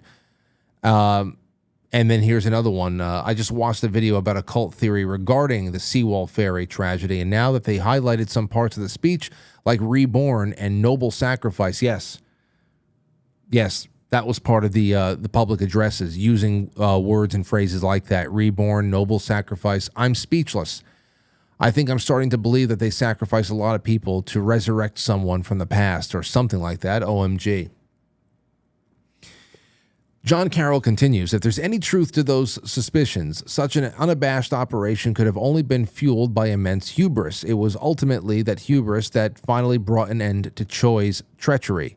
First, Choi had initiated a romantic relationship with a much younger man, a fashion designer whose brand was sported by the president in return. One day, she felt that her puppy had been mistreated by being left inside for a couple hours while the fashion designer was out playing golf. Apparently, she went ballistic. Whatever she said and or did was so extreme that the man started plotting against her. Okay, the younger man, and began digging up dirt on her. At the same time, Choi's daughter was attending a prestigious university where she barely attended and put almost no effort into her work, but still received straight A's. At one point, a professor threatened to fail her, but he conveniently fled to the U.S. a few days later. After that, she was actually expelled, but the expulsion was quickly and successfully appealed.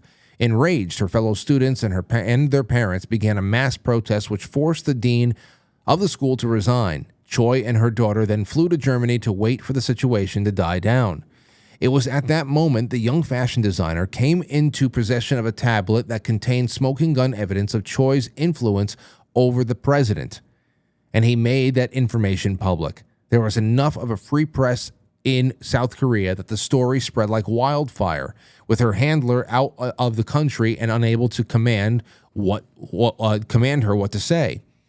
So with Choi out of the country, and now Park is all on her own.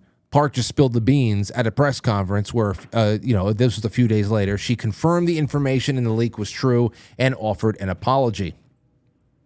She expresses her deepest apologies there. Unfortunately, in the grand scheme of things, not much has changed in South Korea since then.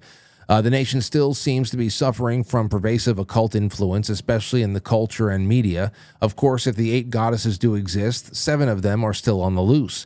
In an interview, Choi, quote, denied creating the 8 fairies group, owning the tablet, or knowingly receiving classified information, end quote.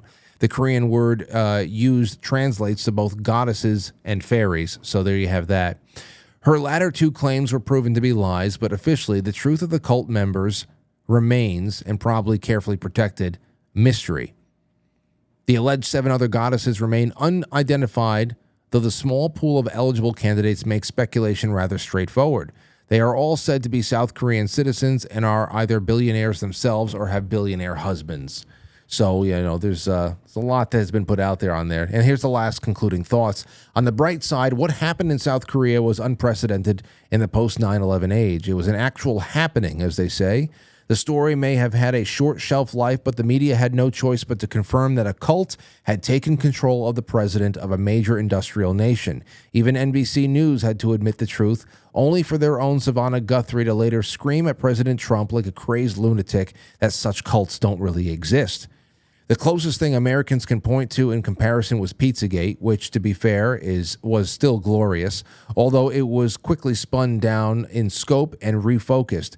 We got to watch as that unexpected attack ignited genuine populist outrage, which then gave way to genuine hysterical panic among the elites. In the U.S., those righteous efforts may have kept a witch from becoming president, but in South Korea, they dethroned a sitting one. So that's something that has always been, kicking around the back of my head, especially since this all went down. So anything that happens with South Korea that is as big as this, martial law, what's the point, though? Was this really just one guy going out on a limb on his own with zero support, even from his own party? For what? For very inarticulate reasons, just to be a dictator for 6 hours? Or was it witches? Like, what was really compelling this? Now, I'll admit, all we have is Western media, and hoping that somebody with a little bit more of a schizo mind from Korea can start getting some word out to the rest of the world to see what the hell you're thinking. Because, what the hell can we really expect from these media types? But it's interesting stuff. Let's go on a really quick break. When we come back, somebody asked Grok, talking about AI, to give some theories on what the South Korea plot could have really all been about. What was most likely the reason for it all. So we'll do that and take your calls for the last 20 minutes. Hope that you're here when I get back. Lucky Jew bastard. Jesus, McDermott, what does that have to do with anything? I've seen that bastard sitting in his office talking on the phone to the CEO, spinning a fucking menorah. Not a menorah. You spin a dreidel. Oh my God, Bateman, you want me to fry you up some fucking potato pancakes? Some latkes? No, just cool it with the anti-Semitic remarks. Howdy, friend. You looking for a message board? Go to quitefrankly.tv and enter the forum. Engage with official show topic threads or start your own thread. Get signed up. It's that easy. And it's not Reddit, so don't sweat it. For the forum and so much more, it's quitefrankly.tv. Yeehaw. Welcome to Perpetual Health Minute, brought to you by Quite Frankly, a different kind of soda war. What if I told you, over a 5-year period, that Coca-Cola and PepsiCo sponsor at least 96 different organizations, including the American Diabetes Association and the American Heart Association, all while simultaneously interfering with laws that were designed to reduce soda consumption and boost nutrition? A study appearing in the American Journal of Preventive Medicine said that the soda giants, quote, used relationships with health organizations to develop positive associations with their brands. And other organizations that receive funding were the National Institutes of Health and the American Red Cross. Feels like Anheuser-Busch sponsoring an AA meeting. It doesn't make a lot of sense. And as a public, you have to think, when you get advice from these 3-letter agencies, who is paying for that advice? If you like this video, please follow the new Perpetual Health Rumble channel. You can also find us at perpetualhealth.substack.com. But for now, thank you so much for watching, and back to the show. 0269, got 20 minutes left with each other, and we'll fill it up the best we can. Or we'll take a couple of minutes off because I have some things to assemble out there. I've got a new fireplace space heater because the space heater in the green room area, it heats, but the lights don't go on anymore. What's the whole point of having a fake fireplace if it doesn't look like there's fire in there? So there's that. But this is the first time I've ever had a space heater that needed assembly, which is ridiculous. Absolutely ridiculous. Usually just take it out of the box. And so there's that. Okay, so welcome back to the show, ladies and gentlemen. 914-200-0269. I want to hear from you. Let's see here. Give me a call, 914-200-0269, 914-200-0269. Let's do it. I want to hear your thoughts, your calls. Put them all together. CB Joey says, good night, friends, and hello to my future self who will hear this tomorrow when I listen to the replay. Isn't that nice? Stephen and Lori says, would love to have a Drummer Boy reading by Aurora. Thanks for another great show, Frank. A Drummer Boy reading, huh? That would be interesting. Like, I would have to find something to read. I was thinking about writing something. Here's Everyman Prepping. Says, I asked Grok to give some theories about why South Korea had a brief imposition and subsequent lifting of a martial law in South Korea. You could say, is one man acting on his own? Is he an absolute idiot?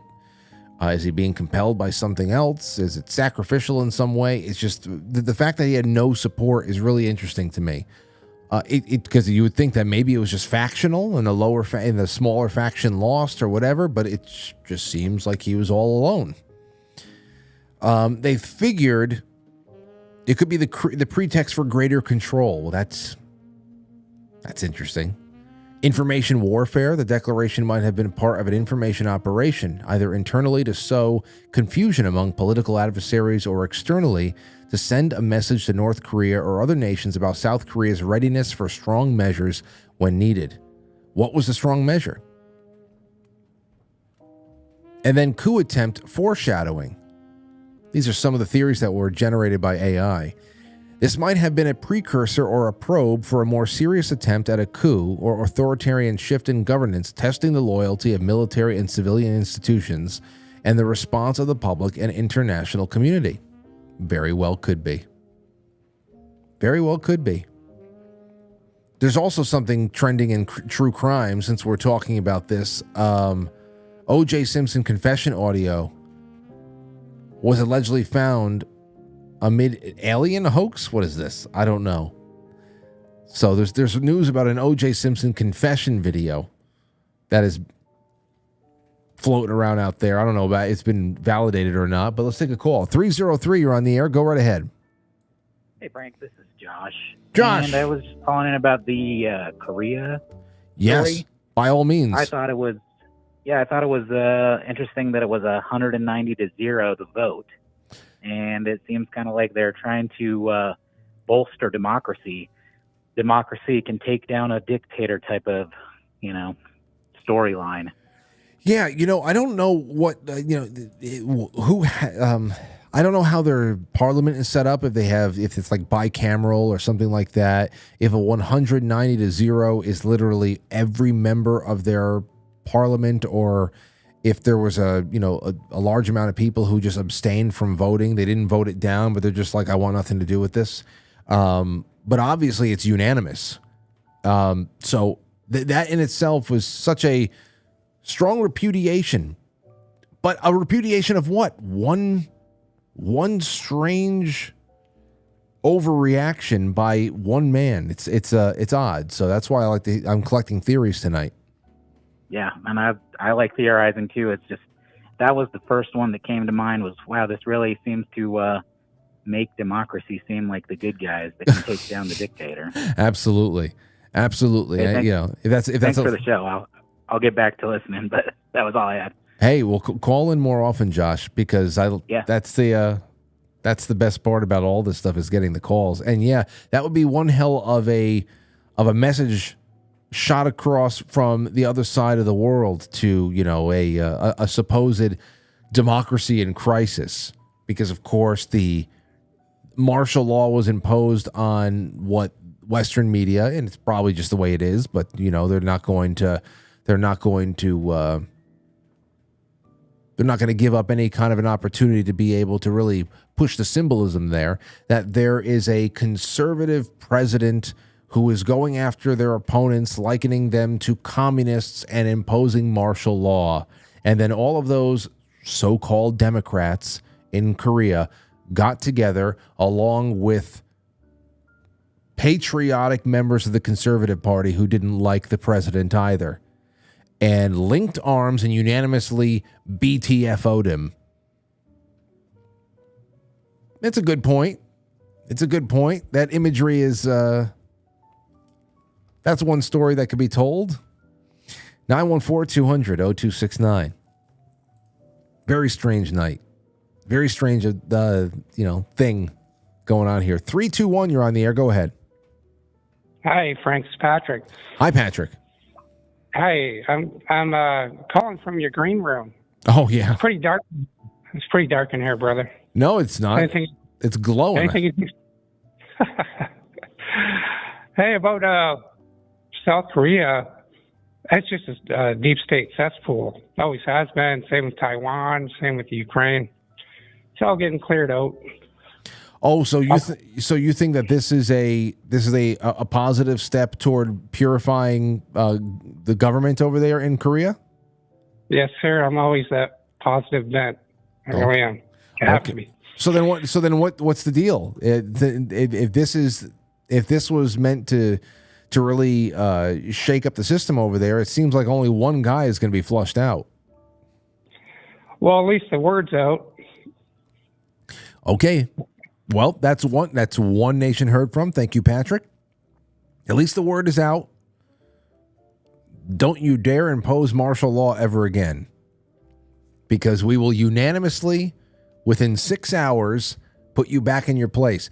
You know what the best thing was? That I heard that there's going to be martial law imposed, and I'm wondering, are they taking it a next step? Are they going the next step and they're saying we're locking things down and we're arresting all the members of parliament who are under the influence of these witches? But then I saw that everybody's locking arms against the president. I had a chuckle to myself when I heard that parliament was forced open and everybody was taking a vote on whether or not the martial law is going to be over. I'm like, don't you understand what martial law is? Your vote means nothing now. Apparently it doesn't. So that's a little bit of that. Cool little sidebar item here. A couple of weeks ago, I direct messaged the new play-by-play radio announcer for the New York Yankees. His name is Dave Sims. John Sterling retired. I mentioned that. And I'm really excited about this guy, Dave Sims. I didn't know about him until he was announced. And I went and I listened to some of his calls and everything else. And I think we got a real class act over here. And I messaged him. I said, just want to congratulate you, Mr. Sims, on a well-deserved job opportunity. I'm a loyal radio listener. And I look forward to many summer nights with you and Susan in tow. It would also be a great honor to have you on my show one day as a guest. It took him a couple of weeks, but he said, thank you, Frank. Best to you. That was really nice. I don't know if I ever get him on the show, but the fact that he took some time to respond to me, that's pretty cool. So, nice. Let's take a call from Dawn. Dawn, you there? Hello? No, Dawn. Oh, I'm sorry. Well, hello, whoever you are. Hey, Frank, how you doing? Great show. I love your show. Thank you. Who am I speaking with? Obviously not Dawn. No, this is Rob. I wanted to ask about the aliens that were supposed to come either tonight or tomorrow. They were on the schedule? No, the aliens that were predicted in 2009. I was curious what you thought about that. You know, I didn't know. So in 2009, it was predicted that either December 3rd or 4th of 2024, we were going to get some intergalactic visitors? It was predicted that after 39 days after Joe Rogan interviewed Donald Trump, there would be aliens, and that landed on the 3rd or the 4th of December of this year. You're telling me that in 2009, it was predicted that 39 days after Joe Rogan would... So from 2009, I think that he started his podcast in like 2007, because I remember that he started it it started getting around. Correct. So who made a bet that he would interview Joe Rogan? That he would interview with Joe. There was this guy. He created a computer program. Yeah. And it aggregated all human knowledge, and the computer came up with. It said whenever Trump is interviewed by Joe Rogan, 39 days later, the aliens will have a battle in the sky. Well, hell, that would be awesome. And wait, you said that this was generated by a computer in 2009? Yes. I have not heard anything about this. If that is true, that's pretty interesting, because so then you're saying that the next cool part here is that 39 days later is tomorrow, the 4th of December. Yes, correct. Wow. Okay. I'm going to have to look into this, because that's really intriguing stuff. I wonder who generated that in 2009. I can't remember the guy's name, but yes, it's out there. It's been talked about a lot. So once again, love your show, Frank. I'm happy to talk to you. Well, I'm happy to take your call, man. Have a good one, okay? You too. Bye. All right, take care. Okay, let me see. 2009 prediction: Joe Rogan, Donald Trump, aliens. Futurists, 8 hours ago. Futurists' alien prediction for December 3rd takes off online. This is Newsweek. A futurist internet program that predicted the start of a months-long war between humans and aliens on December 3rd has gone viral online. Cliff High. Oh, Cliff High? That guy Cliff High? A computer scientist and linguist. So this was from 2009 or what? I don't see anything about 2009. A computer scientist and linguist spoke in a YouTube video about the model's prediction known as the 39 days to melee, said that a battle between humans and aliens in the sky would occur 39 days after a trigger inside of the incident. What High calls the temporal marker was podcaster Joe Rogan's interview with President Donald Trump on October 25th. High said, so we're going to have some kind of weird confrontation with visible contention, which we can probably call and term combat in the skies, that will show up, and it'll show up at a predictable point, which is probably something over a month, and we'll put down 30 days to 39 days, something over a month after the temporal marker of Trump and Rogan. And that's just the beginning of all this. So this seemed...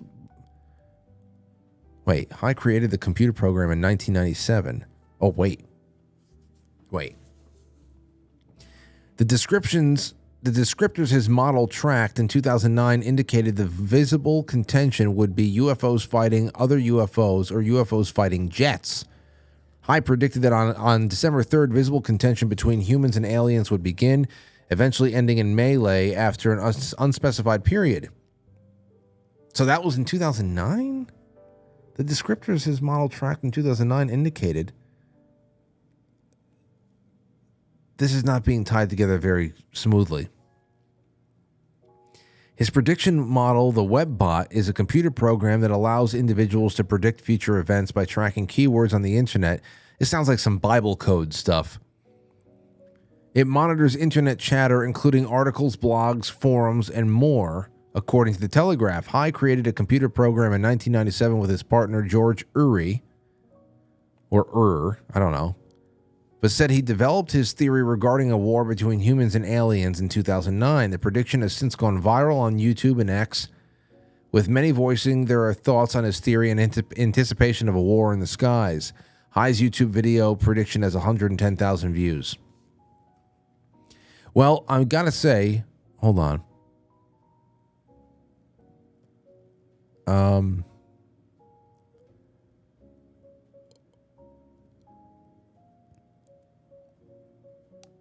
What has been said here doesn't seem like what the caller just said. How he said it was that in 2009, a prediction was made that Donald Trump would go on the Joe Rogan podcast, and 39 days later, there would be some kind of an alien confrontation. I see the date 2009 here. I see that this is where a lot of these programs go back and whatever. But it seems like the whole Joe Rogan thing was just recent. Either way, apparently tomorrow, keep your eyes to the sky. I had completely things like this. I want all guys. You see things like this, send them to me. Okay, I check a lot of news all throughout the day, all throughout the night. I work at least 16-hour days, okay? So, but I still miss things. Things like this, you got to send to me. Send them to me. I'm so much more interested in things like this than Republican versus Democrat nonsense. So, now I got something to look forward to. Even if it doesn't happen, I'm like, yes, it's Alien Day. All right, let's take one more call. Last one is Jay. What's going on, Jay? Oh, well, that was Jay. One more call. 585, you're on the air. Go ahead. Hey, Frank. Hello. Saw that you said you watched The Little Drummer Boy with your daughter. Yeah. I was wondering what other Christmas programs you watch with her. Because I like that one. There's not a lot of people who watch that one. Yeah. And the other one that I like a lot that other people don't watch is the Garfield Christmas. Oh, I haven't seen that one. No, I haven't seen that one. Well, I like it. Other people in my family don't like it, but me and my son watch it. We watch it every year. You actually sound like Garfield. I don't know if that's a good thing or a bad thing. No, no, it's not a bad thing. Garfield just always kind of like chilled out. You know how he's just always moving at his own pace and stuff like that. Doesn't anybody feel? Did anybody else agree with me? You kind of sound like Garfield. I feel like I'm getting a call from Garfield right now. I love it. Yeah, well, I got the tummy of Garfield, even though I'm on the treadmill 7 miles a day. So. Do you like lasagna? I do. You sound like Garfield. I don't know if I could eat them to the Christmas tree. See, you've already seen the special. That's the way the special starts. He wakes up and he eats 7 lasagnas to get to the wish machine. You got to watch it, dude. Hey, look, I'm down for whatever. Aurora, we found she watched Charlie Brown Christmas. She really likes that Oh, one. there you go. I love that. We just did that one a couple of times. There's that. She started watching A Christmas Story.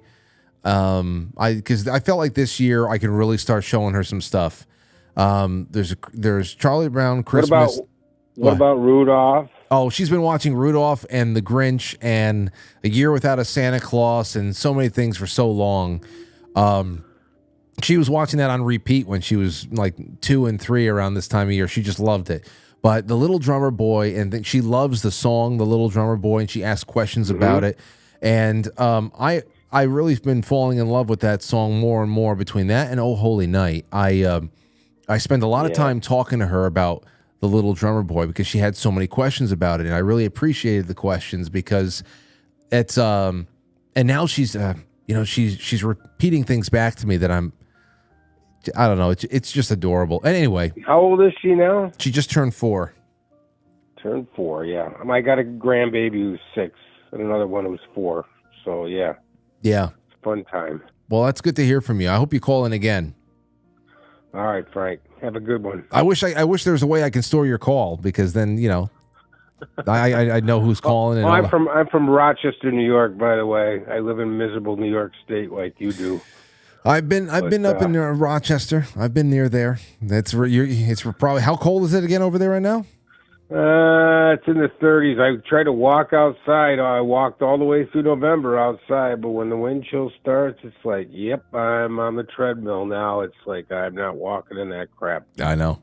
But we didn't get any snow. They got snow to the south, snow in Watertown, 65 inches.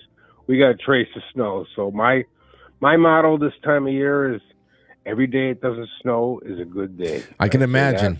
Now to May. Rochester, that Buffalo, and thank you for the call. Rochester, Buffalo, that whole area, I mean, they get feet upon feet upon feet. And we are in like some little like wet, warm bubble over here. But yeah, that was great this morning. Aurora's like, you want to watch something with me? I said, of course I do. She was going to go grocery shopping with Lauren.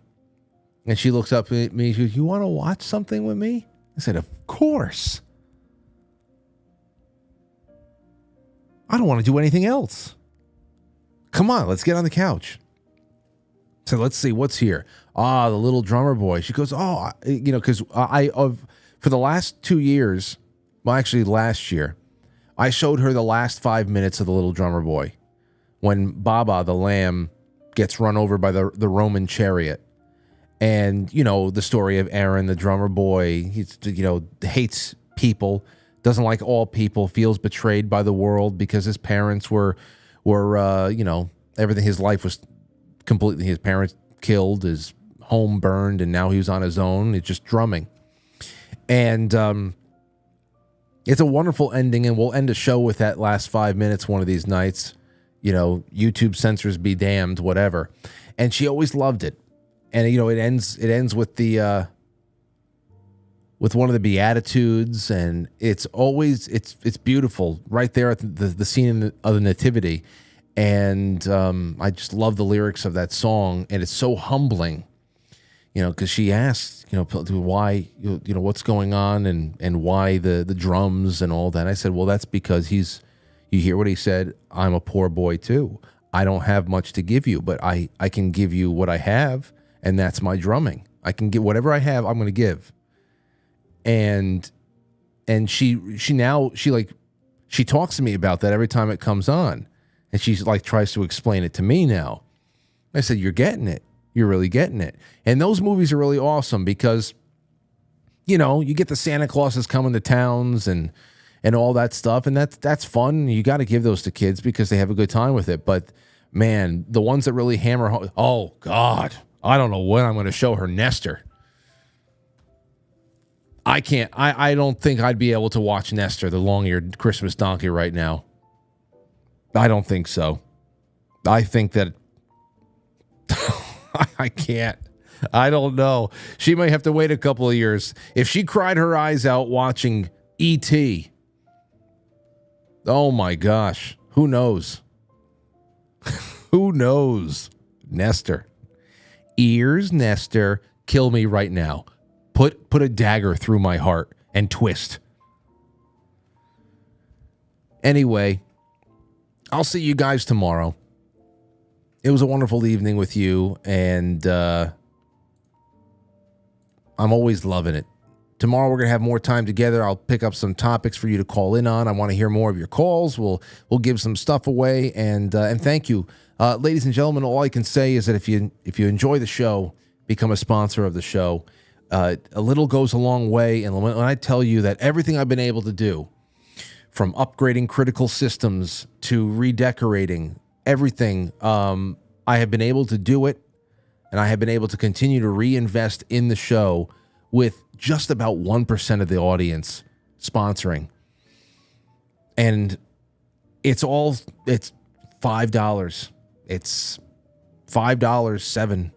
It's $10. It's little amounts, and it really adds up.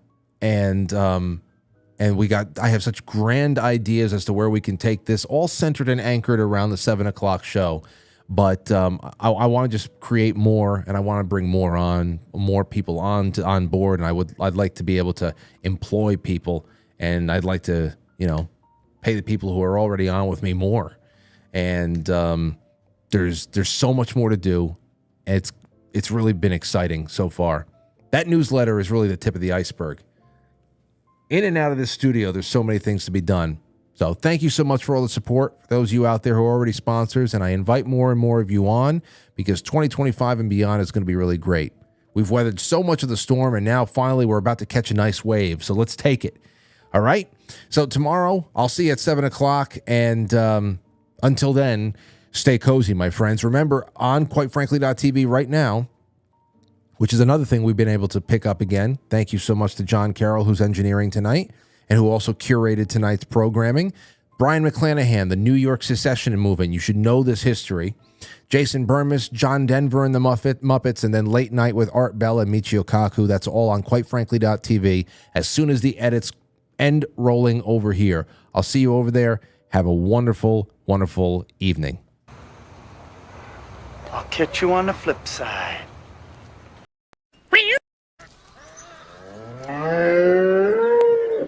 Will you shut up?